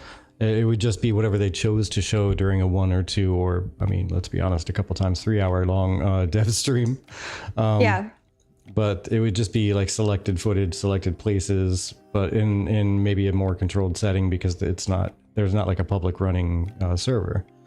Right. And, so that kind of adds to it as well. Yeah, absolutely. But the $100 fee also kind of gatekeeps it a little bit, but in a good way, because there's not going to be as much of a bot issue if somebody has to pay $100 for an account that could get banned if they get detected botting and such. So yes. And that was Steven's own words too. That was his reasoning for putting a pay amount on there. Well, and I think one of I misunderstood the earlier question. My bad on that one. I didn't realize we were supposed to be doing the either or kind of thing. Messed that up. Oh, no. I specifically asked you a different question. Oh, okay. Confused. Yeah. She phrased it to you slightly differently just to get like okay. Because you do have the perspective of, like you said, you've joined since May. Like you've recently joined the alpha. So I wanted specifically your honest feedback on why you felt like it was worth spending that $100. Oh, yeah. No, that makes a lot more sense. I was slightly confused. My bad about that one, guys. But I think that's actually one of the other things, Verdict, that you just brought up that I think is extremely important, with not doing this all kind of in-house as well, too.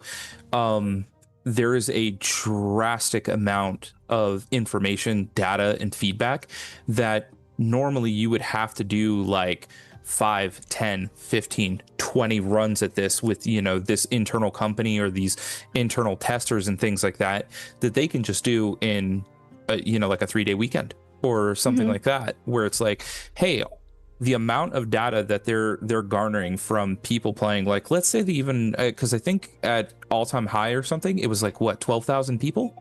I think at one point. Yeah, I forget, but I know that they broke Unreal Engine records also. Yeah. So, and I think that's one of those things is like, even if they're at a point where they're having like 2, 3, 4, 5,000 people on during like peak hours on the weekend, there's no amount that you could, there is an amount that you could pay for that. It would be astronomical, know? And I think that's one of the things where in terms of open development, that's such a massive positive for it, because they can get all of that large scale data that they need, because parsing data with 100 people doing 5 sessions is not nearly the same as getting data from 2,000 to 5,000 players over a week, a month, whatever it is, as they're doing some of this testing. And I think that's one of those reasons why we're constantly seeing in the Discord the notifications going through like, hey guys, today we'd like for you to test this thing, please do this. And it's only for like 6 or 8 hours, and then you're free to do whatever you want. You can partake or you can not partake in it. So it's great where like, hey, if I feel like hopping in and helping out with something, I can totally do so. If I want to go do this other thing over here and meddle about with, my potential future bees, sure, I can do that. And right. That is, I think, one of the huge positives that we kind of see with this open development, concept that a lot of other devs have preached about, like, hey, we listen to feedback, we hear what our players are saying, and then like nothing changes. Whereas like this one, I mean, we see, I don't think I was the only one that probably brought this up. There were probably a lot of new players that said that as well, but I think the new player onboarding experience is important. We're seeing the two differences with how they're trying to set up anvils versus Lionhold already. So Anvils is in development, so they're able to kind of build that stuff in that, unfortunately, without like a full overhaul of the Lionhold area, which would be, a pretty large undertaking, we're seeing what these two differences are probably going to be like. And I think Anvils is going to be that situation where they are really able to test, like, hey, this is the new player experience that we kind of want. I mean, you were telling me earlier how they're starting to get like crafting built into these steps and these processes. And I think that's absolutely like a game changer, at least in my mind. And that brings me to my final point on why I think you should absolutely right now, like today, as you're listening, we have our Ashes referral. If you want to support us by, did I do that right? Is it not Ashes? What the heck? No, it's not Ashes. Okay. Anyway, if you want to support us, you can use our referral link to make an account on Intrepid's thing. But apparently I don't know our own commands. But the reason why I think it's important right now is because, as Fupo has said earlier in the chat, one thing that they're adjusting right this second is the economy and the crafting system, which is a major pillar of the game. So there's a lot more that needs your feedback. And if you're a crafting main, if your goal is, you know what, I want to be in the nodes, I want to make gear, I want to make armor, I want to make potions, I want to farm, I want to go gather things. If that is your bread and butter, this is an imperative time to come and give your feedback on this. Not to say in the future it won't be as important, but while it's still being like molded and fine-tuned for phase 3, that's why I'm saying it's imperative. This is like doing any sort of econ change, unless it's like balancing, even then it's kind of big, but doing any sort of major econ overhaul, like what they are currently going through in ahead of phase 3, later planning. That's why I think it's important. Somebody asked, what do I have to look forward to for phase 3, or what are you looking forward to phase 3? Honestly, the whole new econ system I'm really looking forward to, and the skills redoing that they're going to be doing to the skill trees. And eventually I'd love to see the artisan skill trees come in. So those are some of the major things I'm looking forward to, as well as finally being able to show you guys how my character looks as a pirate. I'm super excited for that. But yeah, exactly. Aofree, I was mentioning that earlier. Like, they've even adjusted the time frame for processing stuff, where it used to be like 10 minutes for a stack of 10. Now it's 5 minutes, and it's really nice. But I think honestly, like, I would say that is my reason to drop the $100. If that is your bread and butter, if you like giving feedback on the skills and the classes, because we have Summoner coming up. Summoner is not in at the beginning of phase 3, but it's shortly after phase 3. I think that's a very, very important thing to come and do it. Now, if you don't have $100, but you still want to support Ashes, you don't have the ability to afford that. They did recently do a couple of key giveaways, so keep your ear out for that. We'll try and share that with you guys. If we get one, we'll try and give it away within our Discord community.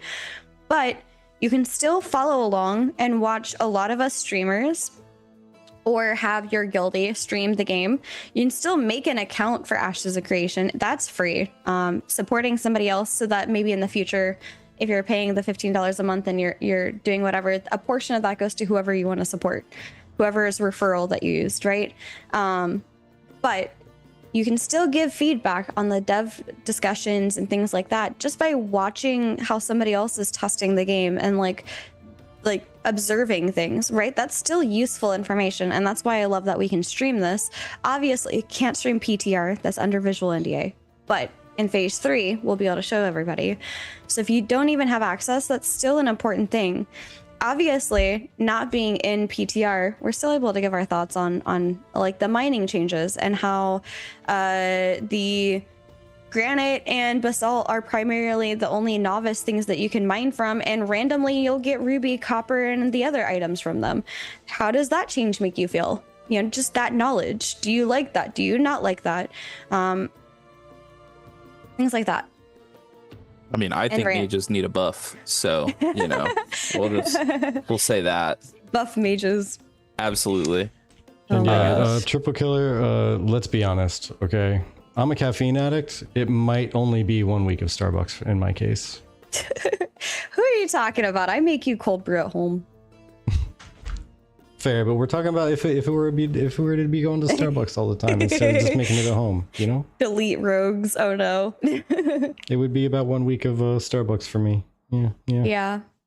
Google AI said 2 weeks of Starbucks is about $308. Oh, my Oh heart. my lordy. My heart. So I did have a question I wanted to kind of ask. Of course. In Before, terms of like the different classes, is there a specific class archetype or however we kind of want to call it that you guys are like, like, hey, this is it. This is the best I've ever played this, does is there any archetype that kind of gives you that feeling where it's like this feels good to play? currently. I go ahead. Oh no, you go ahead. You first. No. Ladies Go ahead. first. Go ahead. Go ahead. Okay, so currently I would have to say Bard. Bard is every game that's ever had a Bard in there. It's always felt kind of like jank to one degree or another. It doesn't feel very Bard like in the like the classic D&D themed Bard type thing, and just what you think of with a Bard, like someone like traveling and playing music or singing, or in some way like a master of the literal arts, right? Telling tales and weaving yarns and all that fun stuff. Yeah. A lot of games just don't really have that aspect in there, but Bards in Ashes, yeah, this feels good. I mean, there's just you literally put together like different pieces of this and that. You have an instrument that sounds when you're playing your songs. You have the big epic tales that drop literal like a fire breathing dragon in there, like a visual one to scorch the battlefield, and it feels more like Bard. Plus you're more of a support character than actual like a full tilt heal, more than a full tilt damage or a full tilt whatever. You're buffing people constantly. Like that's your big thing, is buffing everybody else. Like you can do a good bit of output of damage and healing yourself, but your main purpose is absolutely fulfilling all of your buffs to the group, and it's fantastic. Yeah. And just Hey, the welcome in, existence of Merc. something called discordance that sounds like a terrible note that you plunk accidentally. I love it. Like the character touches to it are amazing. Yeah, absolutely. And I think that they enhance upon the fact that you're not always just a musician. Sometimes you're a dancer, and with the dancing buffs and things like that you can do, or a storyteller with the pages and the dragon breathing fire for the AoE. I think that's really nice.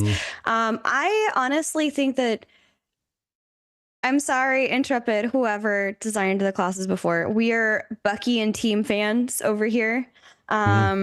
I think Bucky and team have done a great job of bringing class fantasy to the class, and Bard and Rogue, in my opinion, are two indicators of this. And I'm withholding my opinion of the others. Like, obviously, as a cleric, I'm healing people still, but I don't really feel like I'm the cleric that I can be. Whereas if I play a bard, I could be a healing bard, or I could be a damage buffing bard or something like that. Like there's a little bit of difference in the playstyle. Same with rogue, in my opinion. You can change how you exactly play your rogue already inherently, but I don't feel like that's exactly in there with the cleric, for example, or possibly the tank. There's like one main way you tank and one main way you cleric. But one thing that I'm looking forward to is seeing how they readjust the skill trees and things like that post summoner. I'd love to see that. Cool. I'll throw mine out there really quick. I think mage kind of has this. I generally play mage. Just the first one that I was leveling when you first joined and watched was rogue, and I had a blast playing rogue. I thought it was so much fun. But I think mage kind of runs into that same thing that you're talking about with cleric, where there are different elemental spells, but it feels like there's not enough of them. Yeah. There's 2 lightning spells, and that's it. And there's, I think, 3 fire spells. What is it? Firebolt, combust, and then the magma field. And so there's 4 ice spells. So it just feels like we're short on spells. So I'm really hoping that like as they kind of develop out a little bit further, we get a little bit more of that. Hilariously enough, the first time I played Bard as well too, I broke it. and I couldn't actually add skill points anymore. Oh no. So I was like level 3, and I was like, all right, let me just go in here, redo my skill, and it won't save. Did a bug report for that. But that was like one of the first streams that I did it, and um, I agree, Verdict. I mean, I think you're 100% correct. It's probably the most fun I've ever had playing a bard class, and I got to level 3, and that was it. Yeah. But I think the fighter one, with the different types of like momentum, feels really good as well too. And I think that one kind of hits the, at least for me, the fantasy fighter, where it's like I can start with like a bow and then swap to a great sword and then like just go flying in and just kind of maul somebody. And yeah, I think they've really hit the mark, I think, with a little bit of tweaking. And I think you're right with the kind of like revamp that they're going to do, the rework that they're going to do. I think a lot of these archetypes are really heading in the right direction already. And I think that's what makes it kind of special, is that they are listening to people's feedback about it. Yeah. And I think they've kind of nailed it with a good chunk of them so far. So Yeah. just was curious what your guys' thoughts were as people who have been playing quite a bit longer than myself. Yeah, I mean, I even feel, having dabbled in mage, that there's still a variety in how you play mage, whereas within cleric, there's almost like there's certain skills that you really don't take unless it's a very like niche situation. Otherwise, everybody basically has the same build, and the way that you adjust is very minor, outside of your gearing choices. In my opinion. Locutic?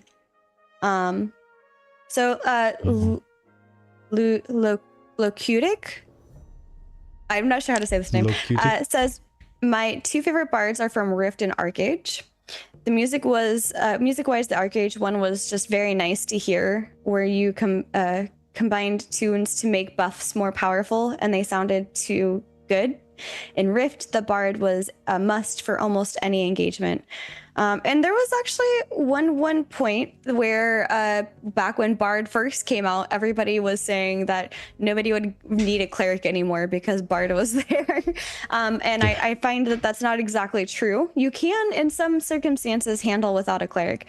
But for the most efficient group, I would say, that can handle a lot more, you would definitely need a bard or a cleric. I mean, there's certain indications or situations that we had where I meant instances when I was trying to say indications. There's certain instances where if I had not been a cleric, we would not have lived, just because of the healing output I can do compared. We've proven a group of bards can go without a tank too. That's funny. Oh, that's hilarious. So what I'm hearing is we need to have bards nerfed is what needs to happen here, right? Like, just, I mean, not until the tank gets tuned better. Once they tune the tank better, then they can nerf the bard and I'll be okay. Because until they fix tank, then I'm going to be a bard. I'll be a bard. Yeah, Vertex straight up, what do we call it? Boycotted tank by playing bard. yeah, I did. And then it's kind of hanging out. Just because of how much better bard feels to play, I've kind of avoided going back to tank, because they are going to be making another pass to improve it, is the word I'm going to use, but it's probably to tune it and make an adjustment, because they're going through all the classes to do that, or all the archetypes anyway to do that, but tank is included. But until they do that, bard feels so much more satisfying to play. It does. Yeah. Plus, bard doesn't have one of its key abilities completely broken. Looking at you there, Chains. Looking at you there, Chains. Are they, though, Toast? Are they? Because the last time I played, they were still not immortal in PvP. They were still not, like, super long lasting. They were, like, 30% longer surviving or 20% longer surviving than, like, a clothy. So it didn't feel very satisfying to play the tank. It was just, I get to be the tank guy. That's cool. Yeah. Because I love playing tanks. But one thing I wanted to respond to here. Yeah. So Triple Killer says, and I'm going to highlight that. I think I highlighted it earlier. I'm going to do it anyway. So I wonder if most classes are meant to feel a little meh, because the dual archetype is what really takes off the classes. And Honestly, the secondary archetype is going to definitely make a big change. It's going to play a big part in altering the play style of a complete class, and separate it out from the other classes or the single archetype by itself. But the meat and potatoes of all the skills are coming from the main archetype, so they need to be engaging and they need to be functional in a way that feels good. And then you alter them with the secondary archetype, which could do nothing more than just change it from a single hard-hitting ability to a one that does something over time, or to a group instead. Yeah. That could be the sole change that happens to it. Who knows? Or it could change the element from physical damage to magical damage, and that's the only change to it whatsoever. Yeah. So. Also, like, there is a major, like, Steven already hinted at, like, the changes or the revamp to the skill tree, which is what I was referring to earlier. Yeah. And I really like that direction a lot more. There's a lot more player decision that goes into the changes. So, out of curiosity, have they said anything about if you're basically going to be able to, like, fully max out the skill tree? Because I think that, at least, like, the way that I was kind of looking at it, because I kind of did a little bit of a deeper dive on the forum when I was kind of explaining just my thoughts on the mage. But the thought that I kind of felt like, at least from the mage side of things, I felt like it was missing about 3 to 5 of each type of spell. I felt like the mage, at least in my mind, the way that I think of it, it should have all of these spells, but you should have to pick kind of like what you want to specialize in. Oh, you want to be a little more frost and lightning? Awesome. So you're going to have less fire spells then.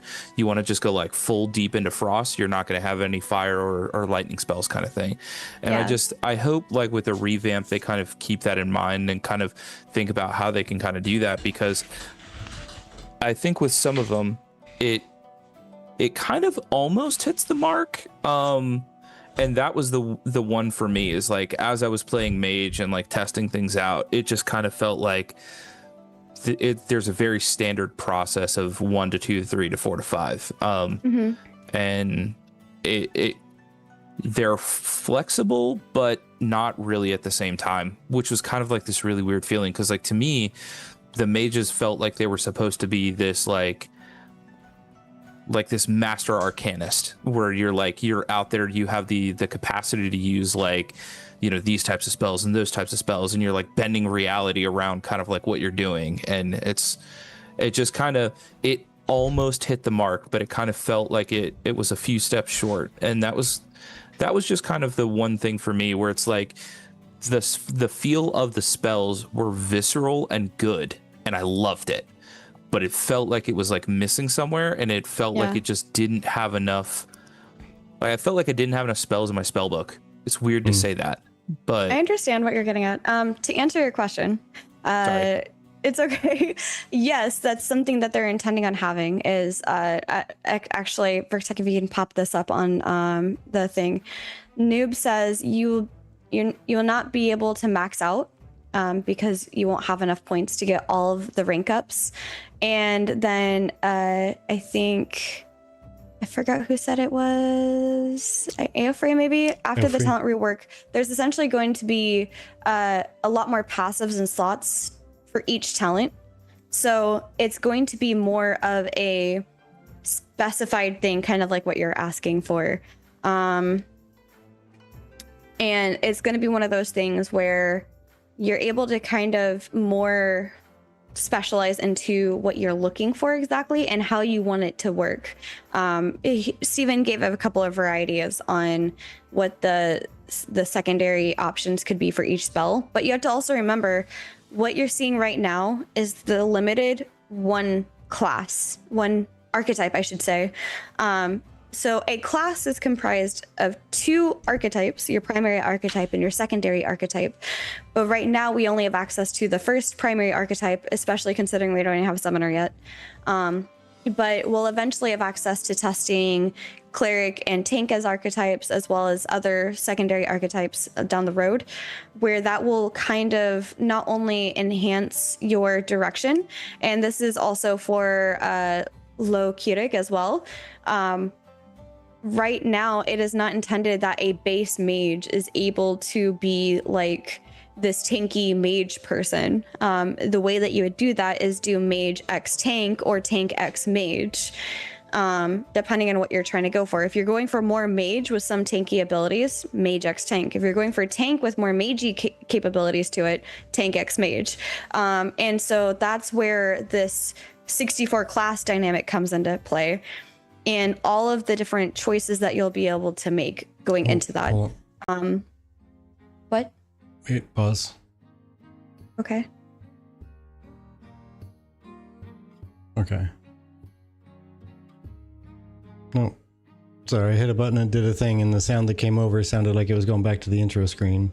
Okay, we're good. We're good. Okay.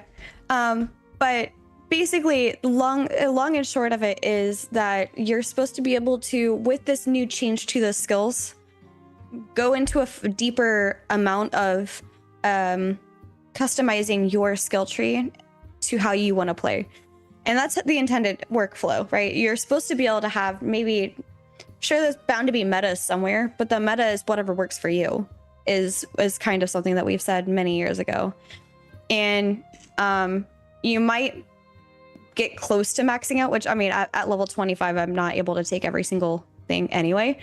But as soon as you hit 25, that unlocks the secondary archetype anyway, I believe, because that's halfway to level 50. And so then you have a choice of, do I get more of the base archetype stuff, or do I get the secondary augments for my primary archetype? Yeah, I just really like the fact that they're looking at choices and making it so that when you hit like max level, you can't just unlock 90% of the tree. Yeah.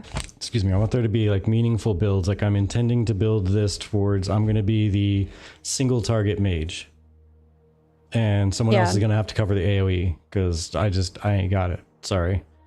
Like, I'm more practiced and more capable with the single target stuff.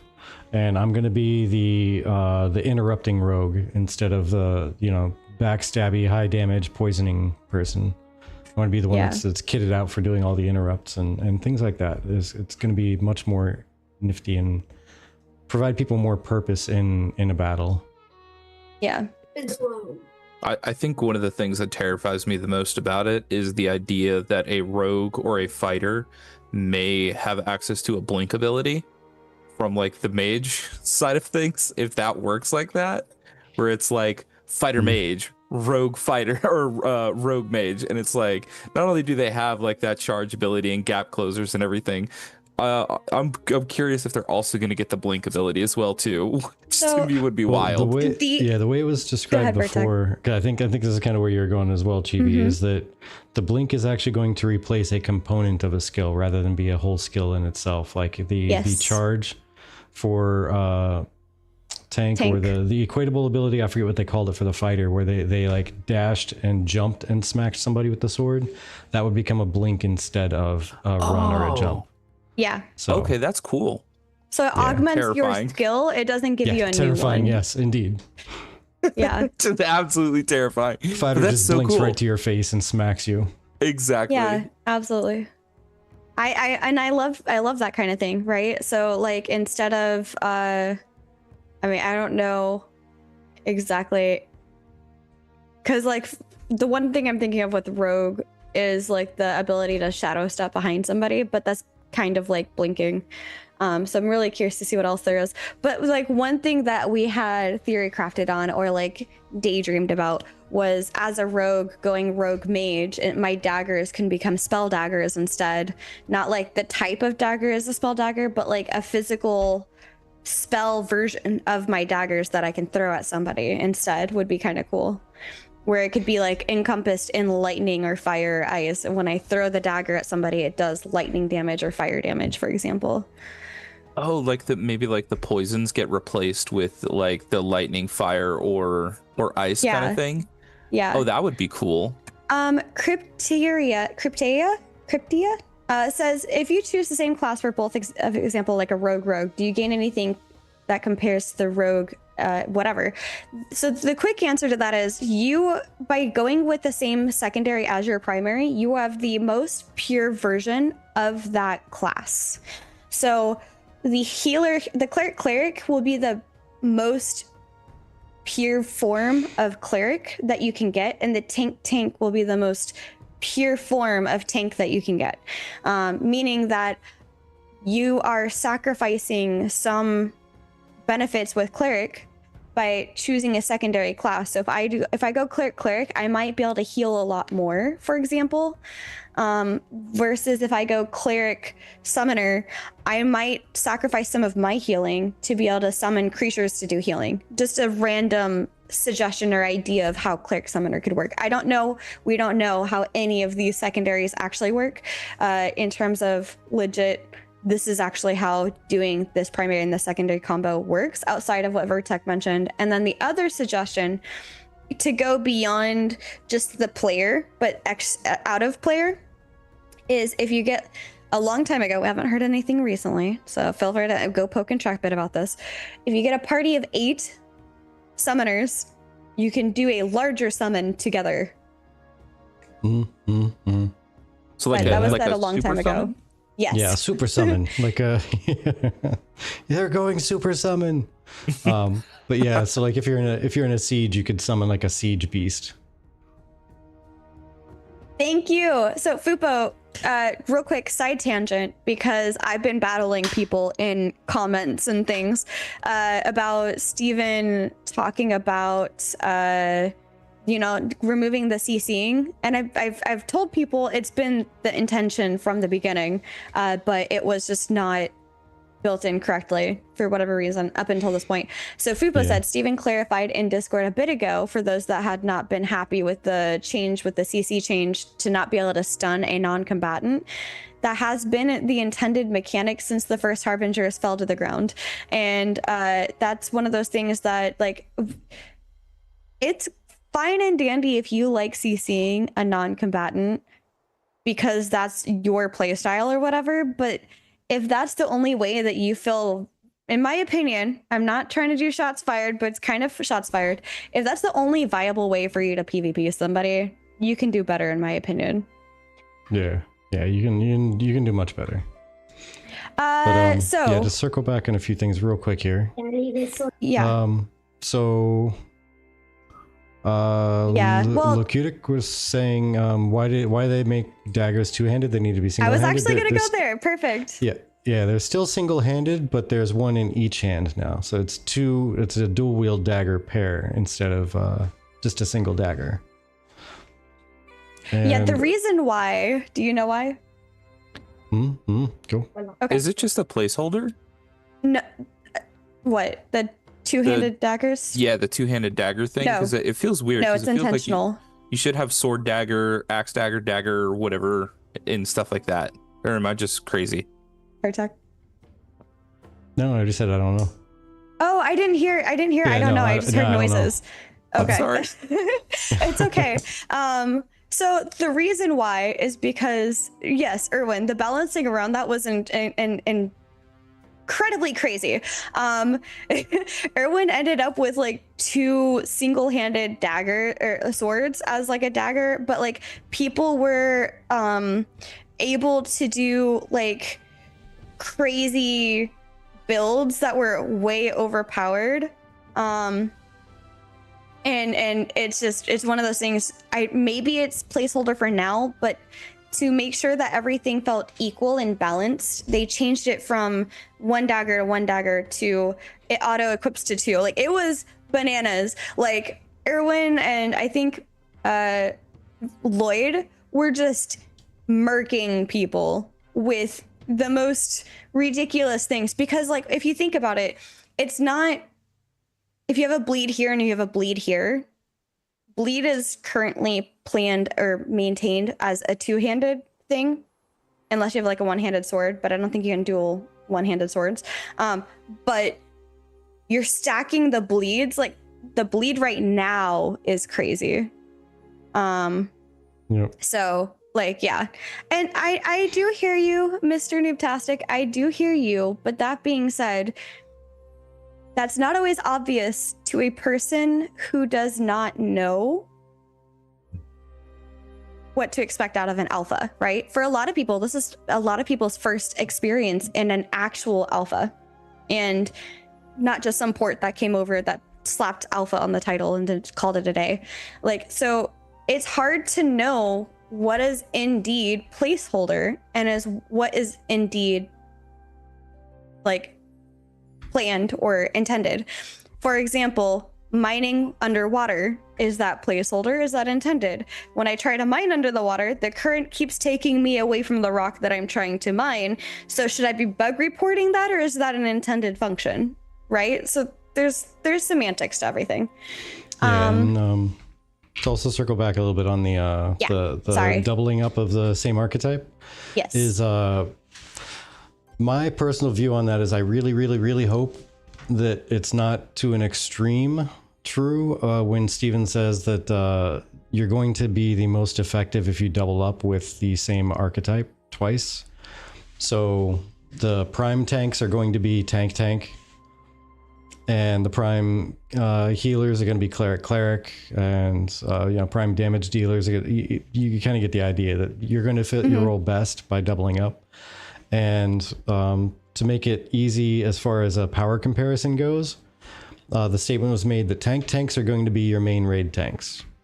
You can be an off tank if you are a tank something else, and you can kind of be viable in a pinch if you are something / tank, but it's kind of viable in a pinch.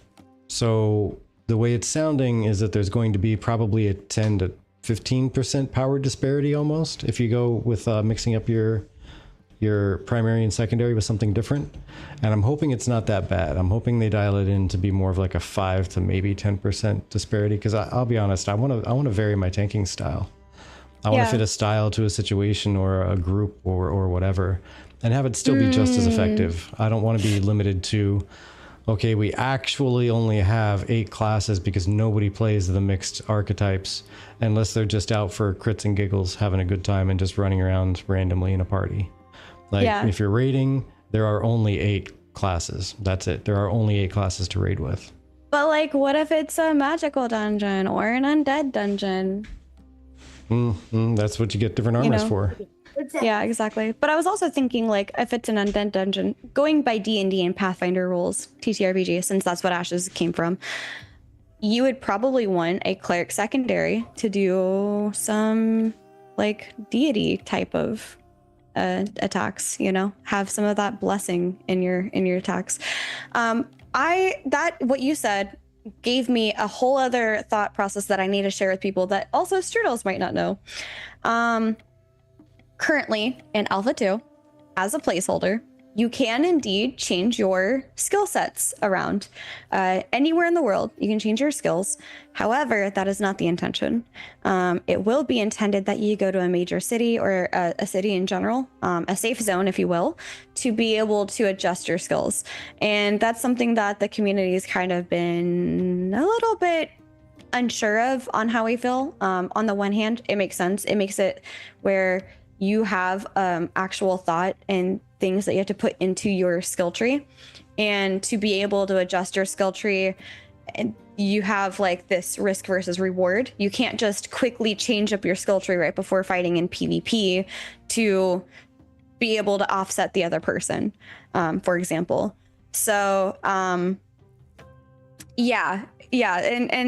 on the other hand, though, being able to respec anywhere means that if someone drops, we can try and respec to fill that until another person comes. Like if we lose a mage, maybe we can get some mage secondaries to get some of that magic extra to kind of be able to still handle or to get some of the bonuses of the mage class while we're waiting.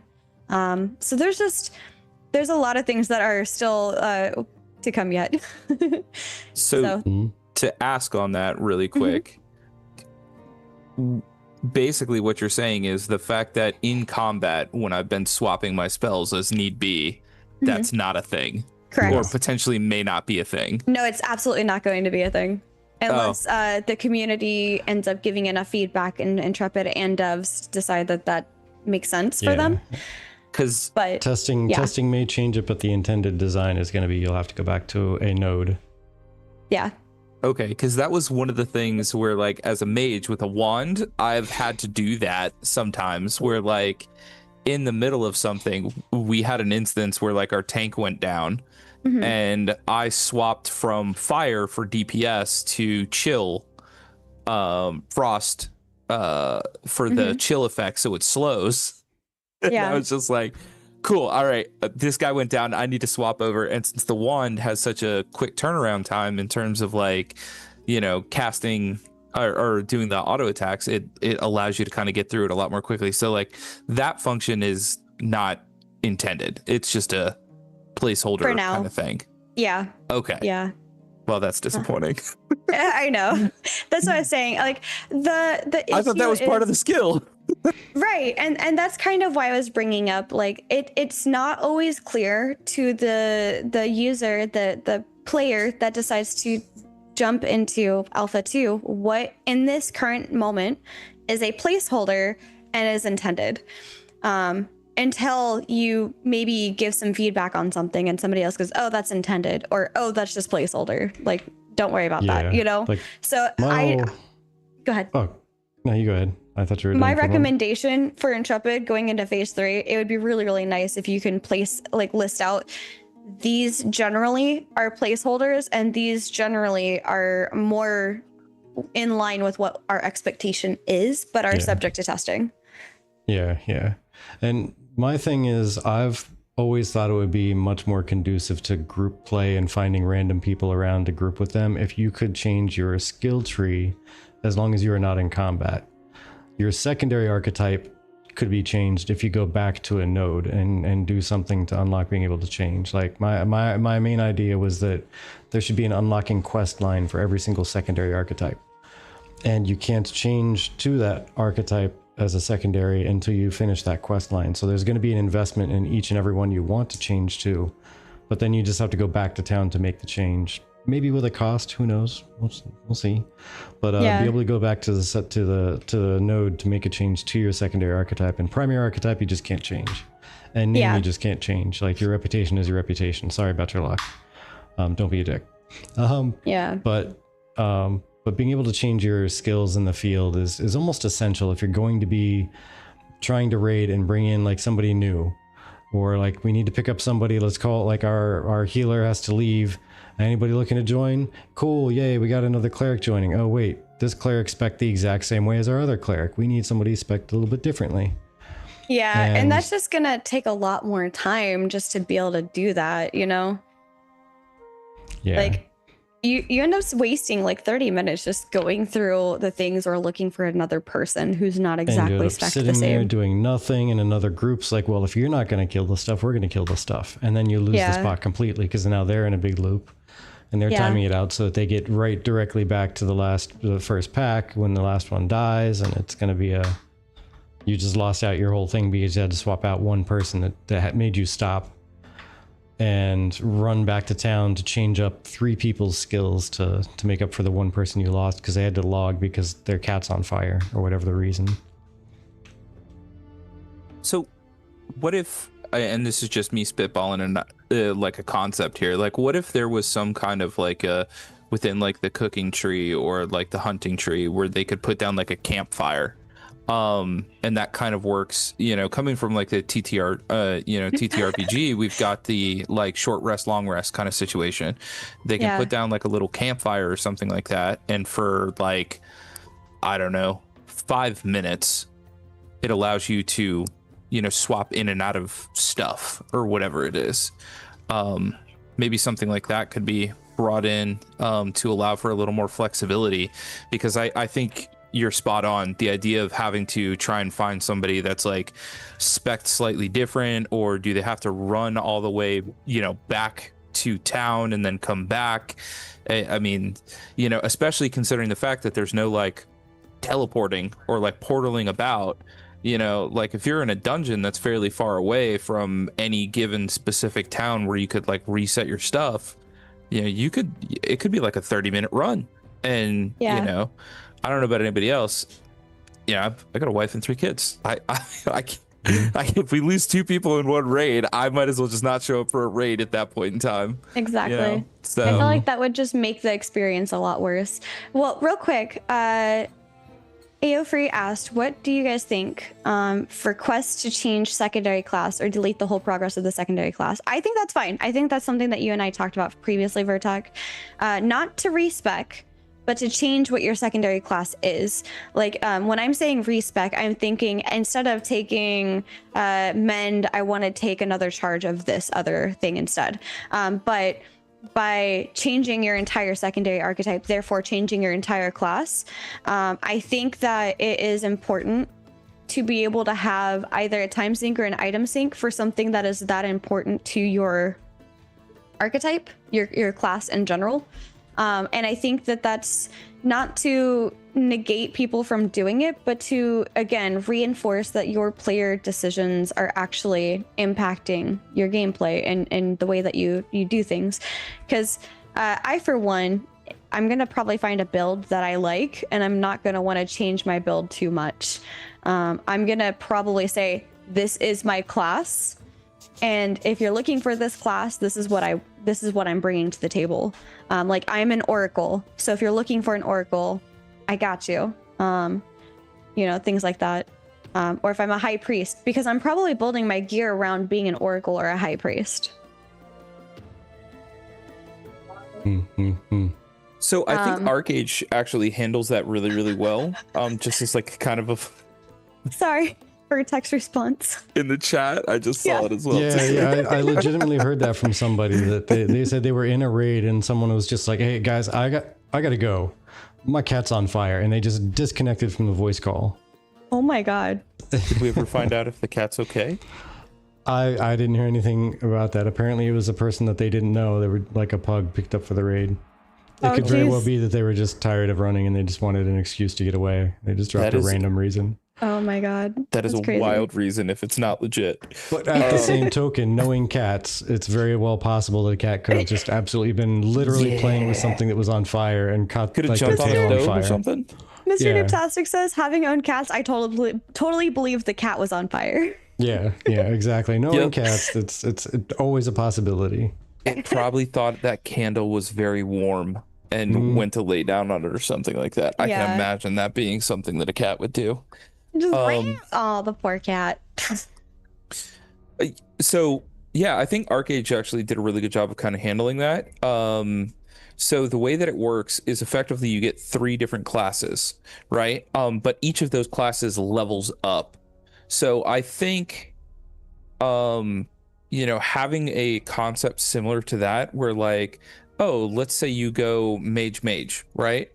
And you're 25 to 50, you get the quote unquote 25 levels in the secondary archetype mage. And then you decide, oh, you know what? Actually, I kind of want to go and try out mage rogue, right? So your base class doesn't change, or your base archetype doesn't change, but then when you tick over, you've effectively got like 0 levels in rogue. So technically it kind of like quote unquote resets you back to like level 25, which, you know, you could have a little bit of leeway there. But I think that was kind of like what made Arcage interesting to me, is like technically you could build your setup any way that you wanted.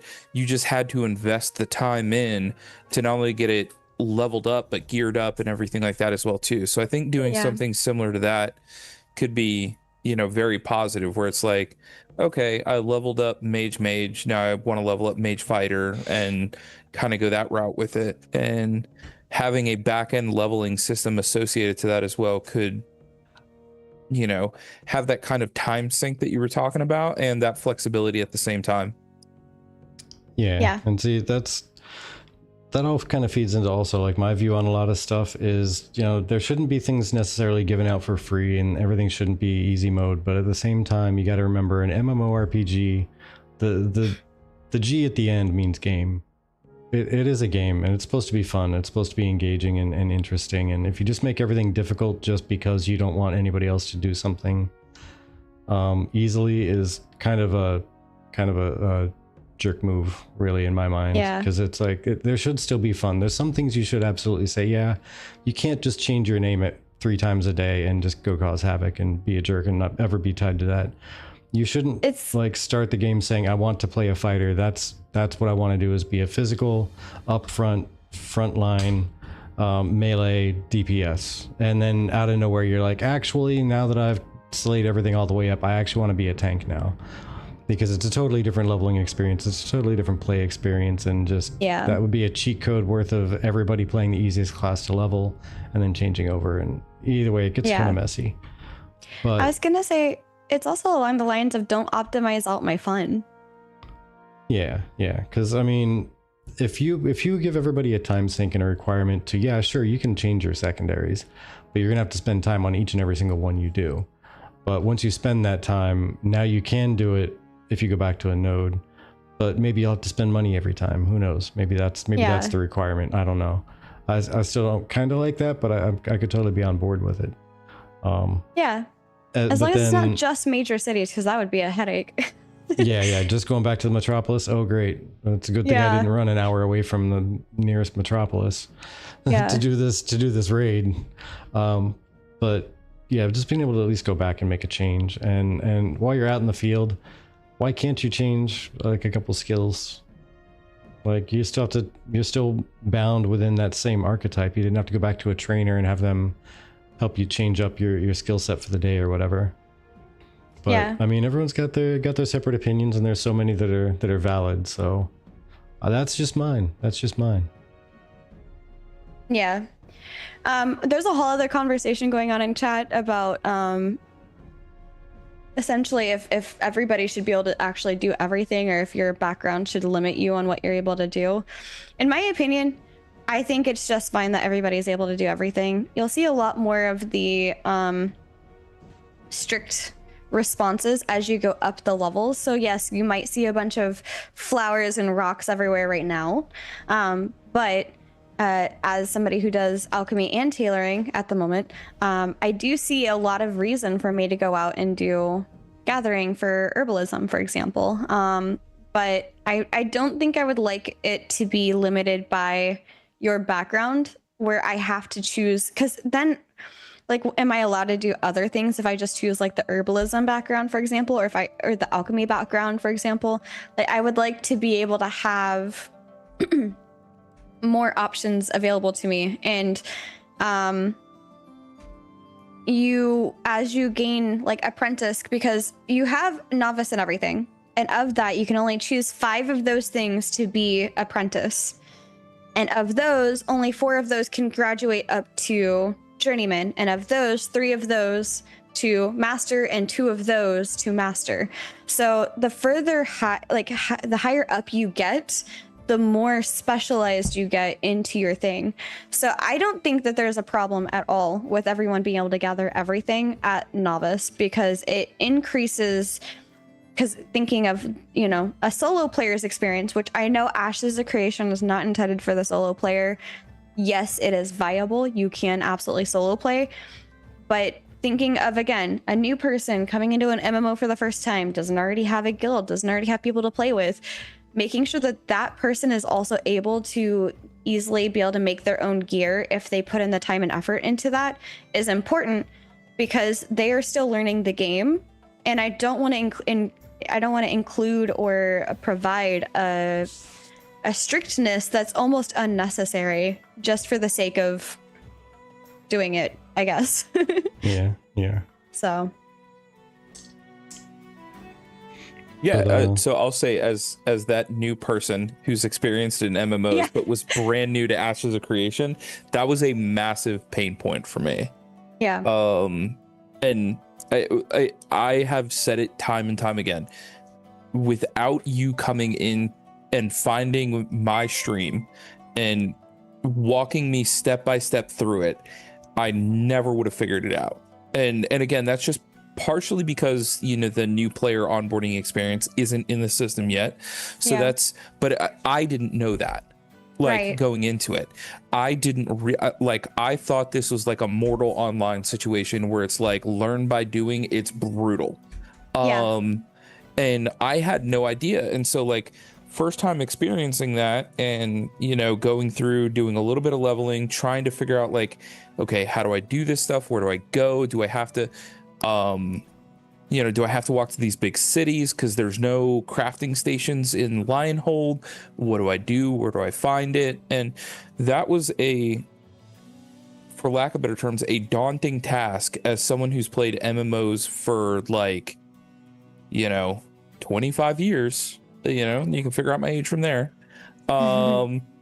It very much so was a situation for me where I felt lost, which is wild because I've been able to get into most games without any real kind of issue, figure this stuff out. I mean, I would say one of the most complex games that I played in terms of like the same processes was Arcade.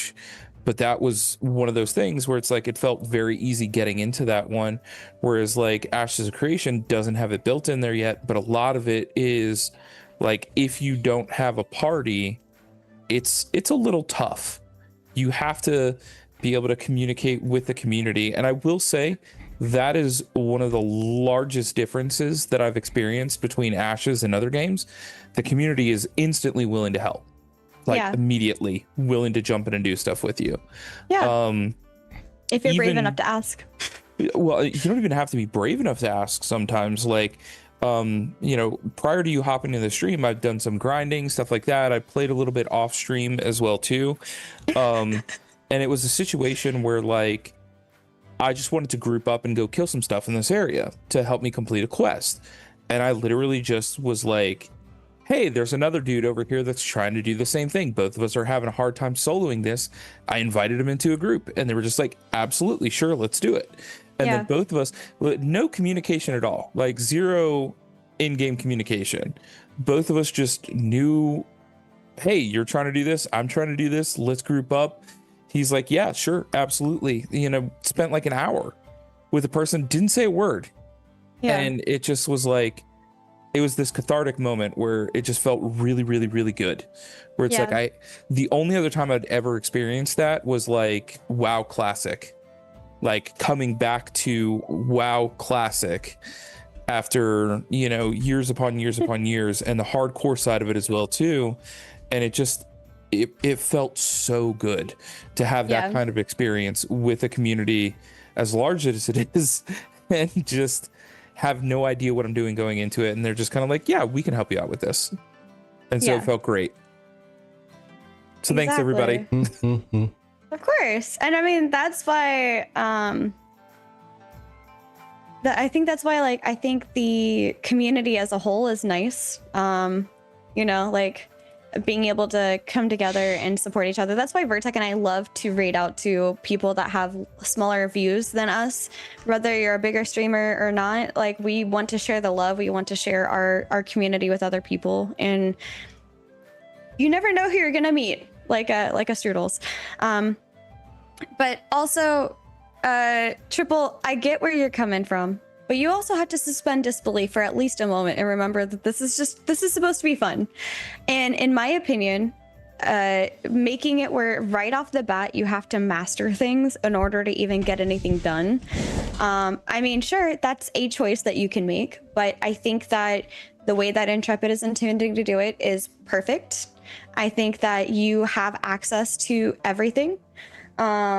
You have the ability to choose whatever thing you want. You can dabble into anything. You don't have to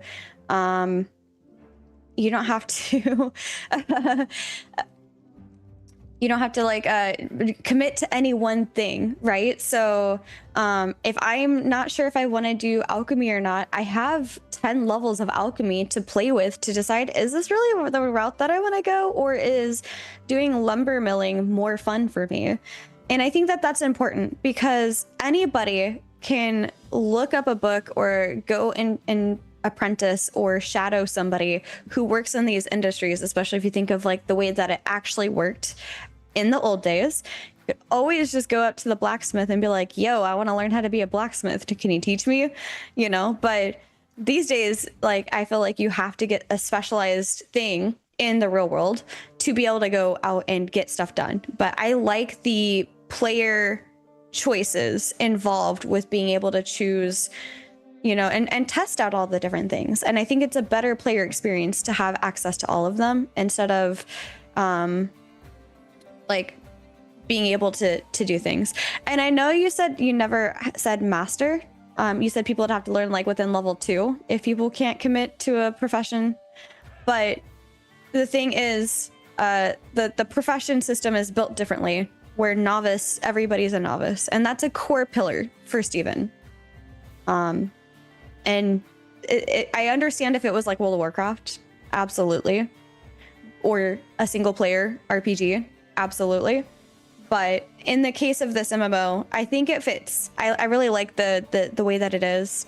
And I don't know. That's just my opinion. That being said, I can get to the level 10 in herbalism in a day.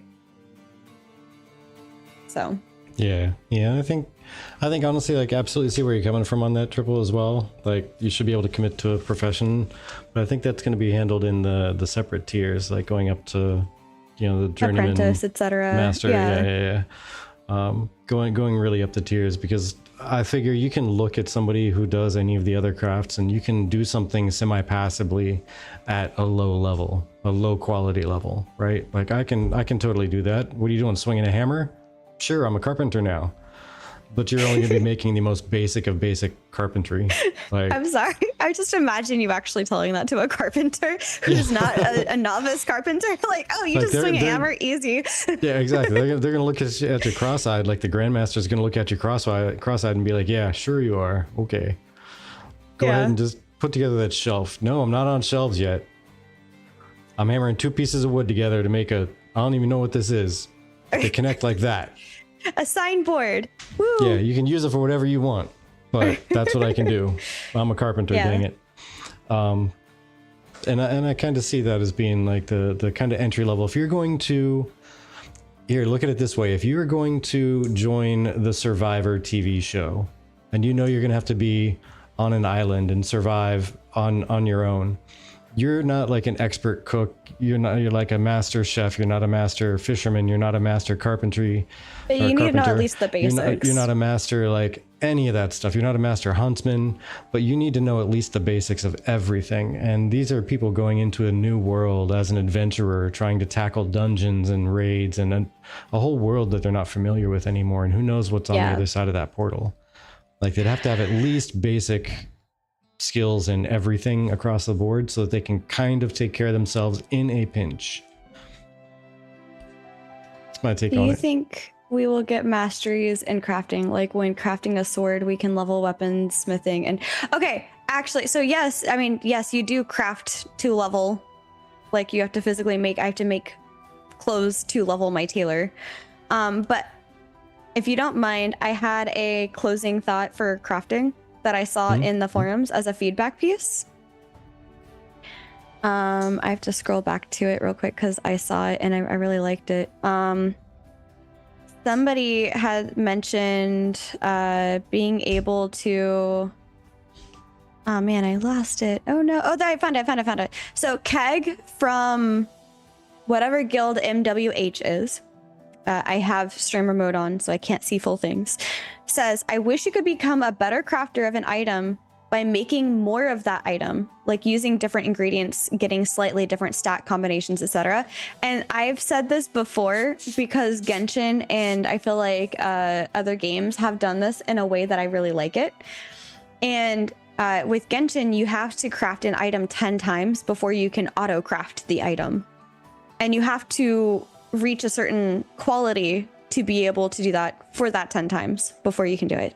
And I like that. I feel like that has a level of like almost realness to it, where like you need to actively make this thing and like show that you can make this thing of good quality multiple times in a row before you can just auto it. And I'd love to see something like that come into Ashes, personally.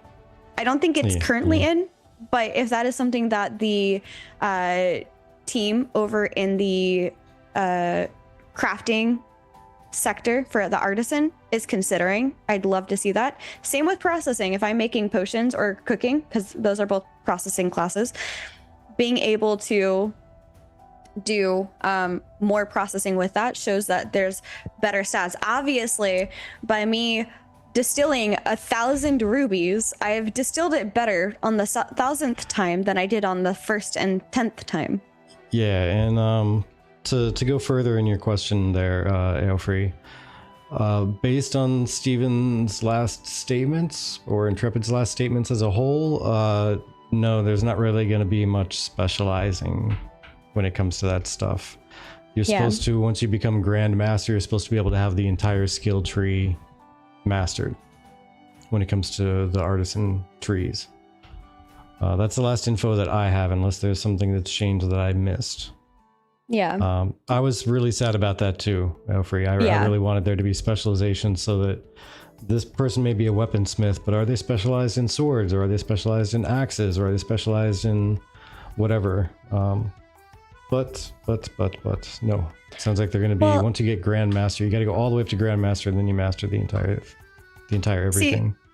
See, Mr. Niptastic, the way that I see it is you become more efficient, so maybe you have a higher yield of things at a lower tier, but at the higher tiers, you have more technical knowledge, if you will. So let's bring this to coding, I guess. As an entry-level programmer, you can learn how to do a simple if-else statement, for example, or like a simple thing that you want to return a quote, right?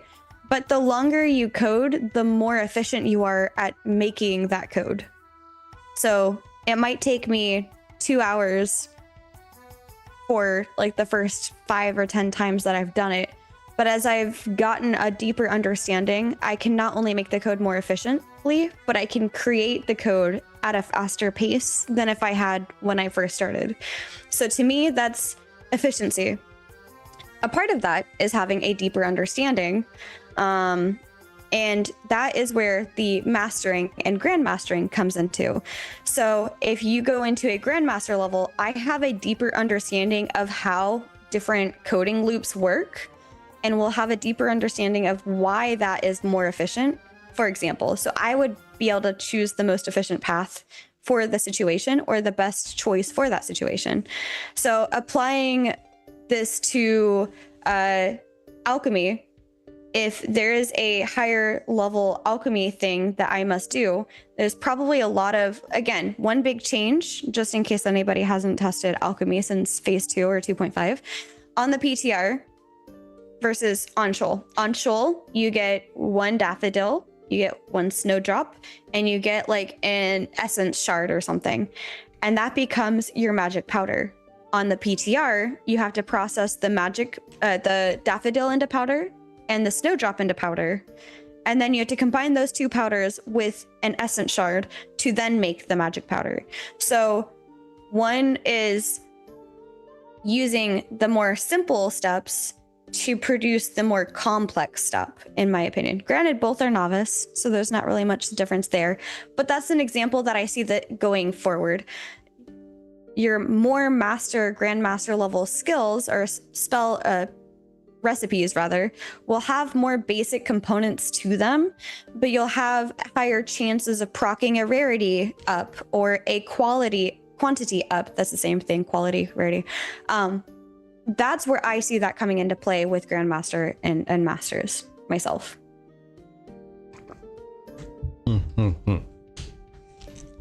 But yeah, Triple, I'd absolutely love that too. Getting some specializations in there. Yeah. So, Strudels. Yes. I think this is probably the longest podcast we've had in a very long while. Long time, yeah. And I know that you've been a little bit quiet on the last part of this, so I apologize. Oh no, I was just listening. We got a little yappy. We got a little yappy. Yeah, we get a little yappy at some points. But I hope you guys enjoyed this. I hope those of you in chat enjoyed this structure. This is more of a laid back podcast, but I think it's important considering that phase 3 is in 10 days, provided that they don't push back any further. And I put that caveat out there because development's a moving caravan. Yeah. So, yeah. Strudels, Just though, is remember, there any alpha development is a moving platform with many trains. moving platform of many trains? Yes. Is there anything in particular that kind of stood out to you that you're taking away from our podcast today, our hangout session? I mean, I definitely learned a lot more about the crafting side of things. I mean, we talked about like the new player experience, and I think there's just so much depth to the game as a whole. There is, You know, and I think that's one of the things that's, positives and negatives to a certain extent. Like you can have depth, but if you don't have the right processes to kind of teach upon those in-depth things, you can kind of get a little bit lost in the in the weeds. But again, I think that's where the fact that we're in alpha, the fact that the community is as amazing as it is, it's an ever-changing process, but there's so many people that are always willing to just kind of like jump in and be like, yeah, here, let me show you how to do this.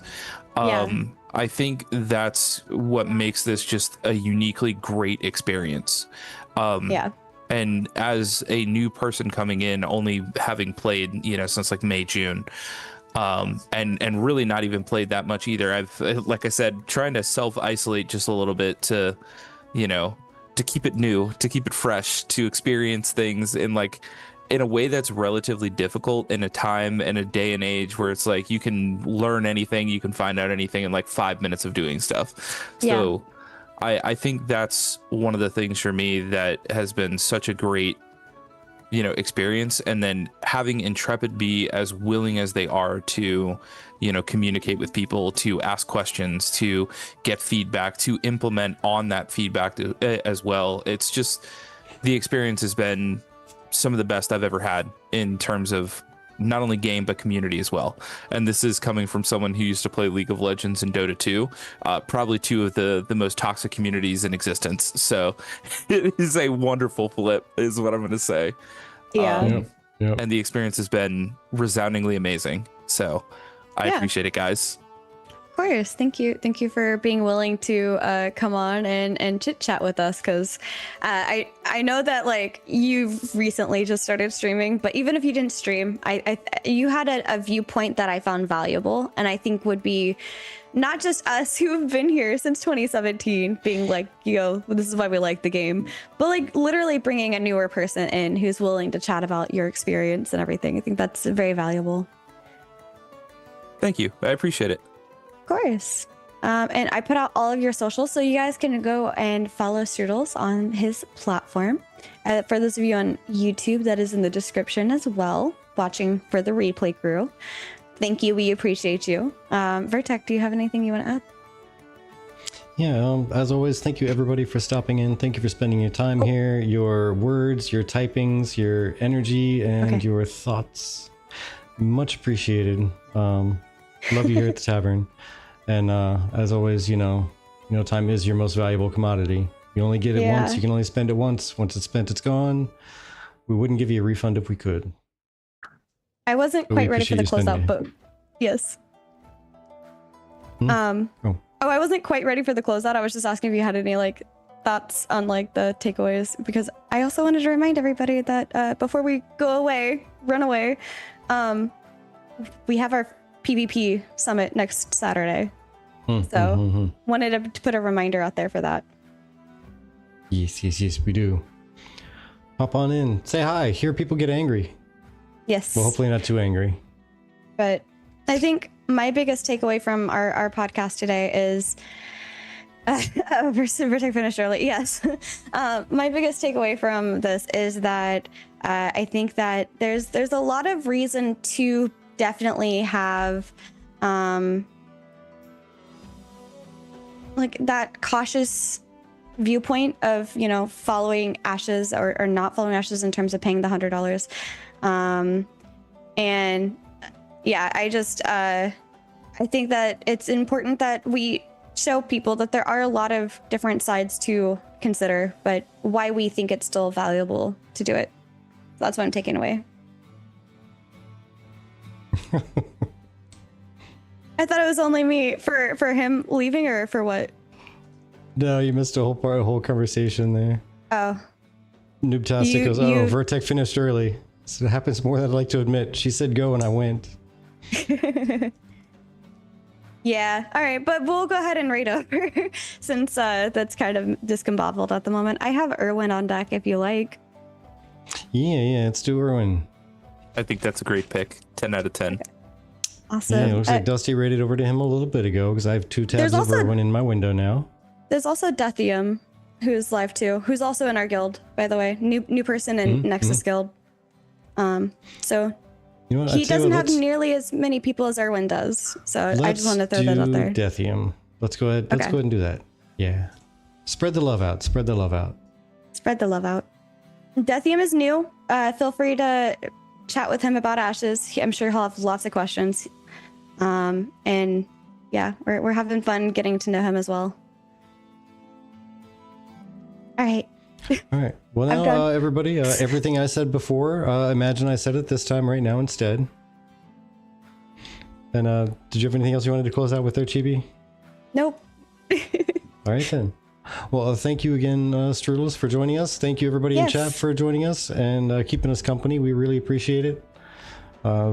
Triple, thank you for those gift subs, by the way. That's also very appreciated. And yeah, I really appreciate you. Have yourselves a great day, and we'll catch you around next time. Have a good night. Bye. See you next week.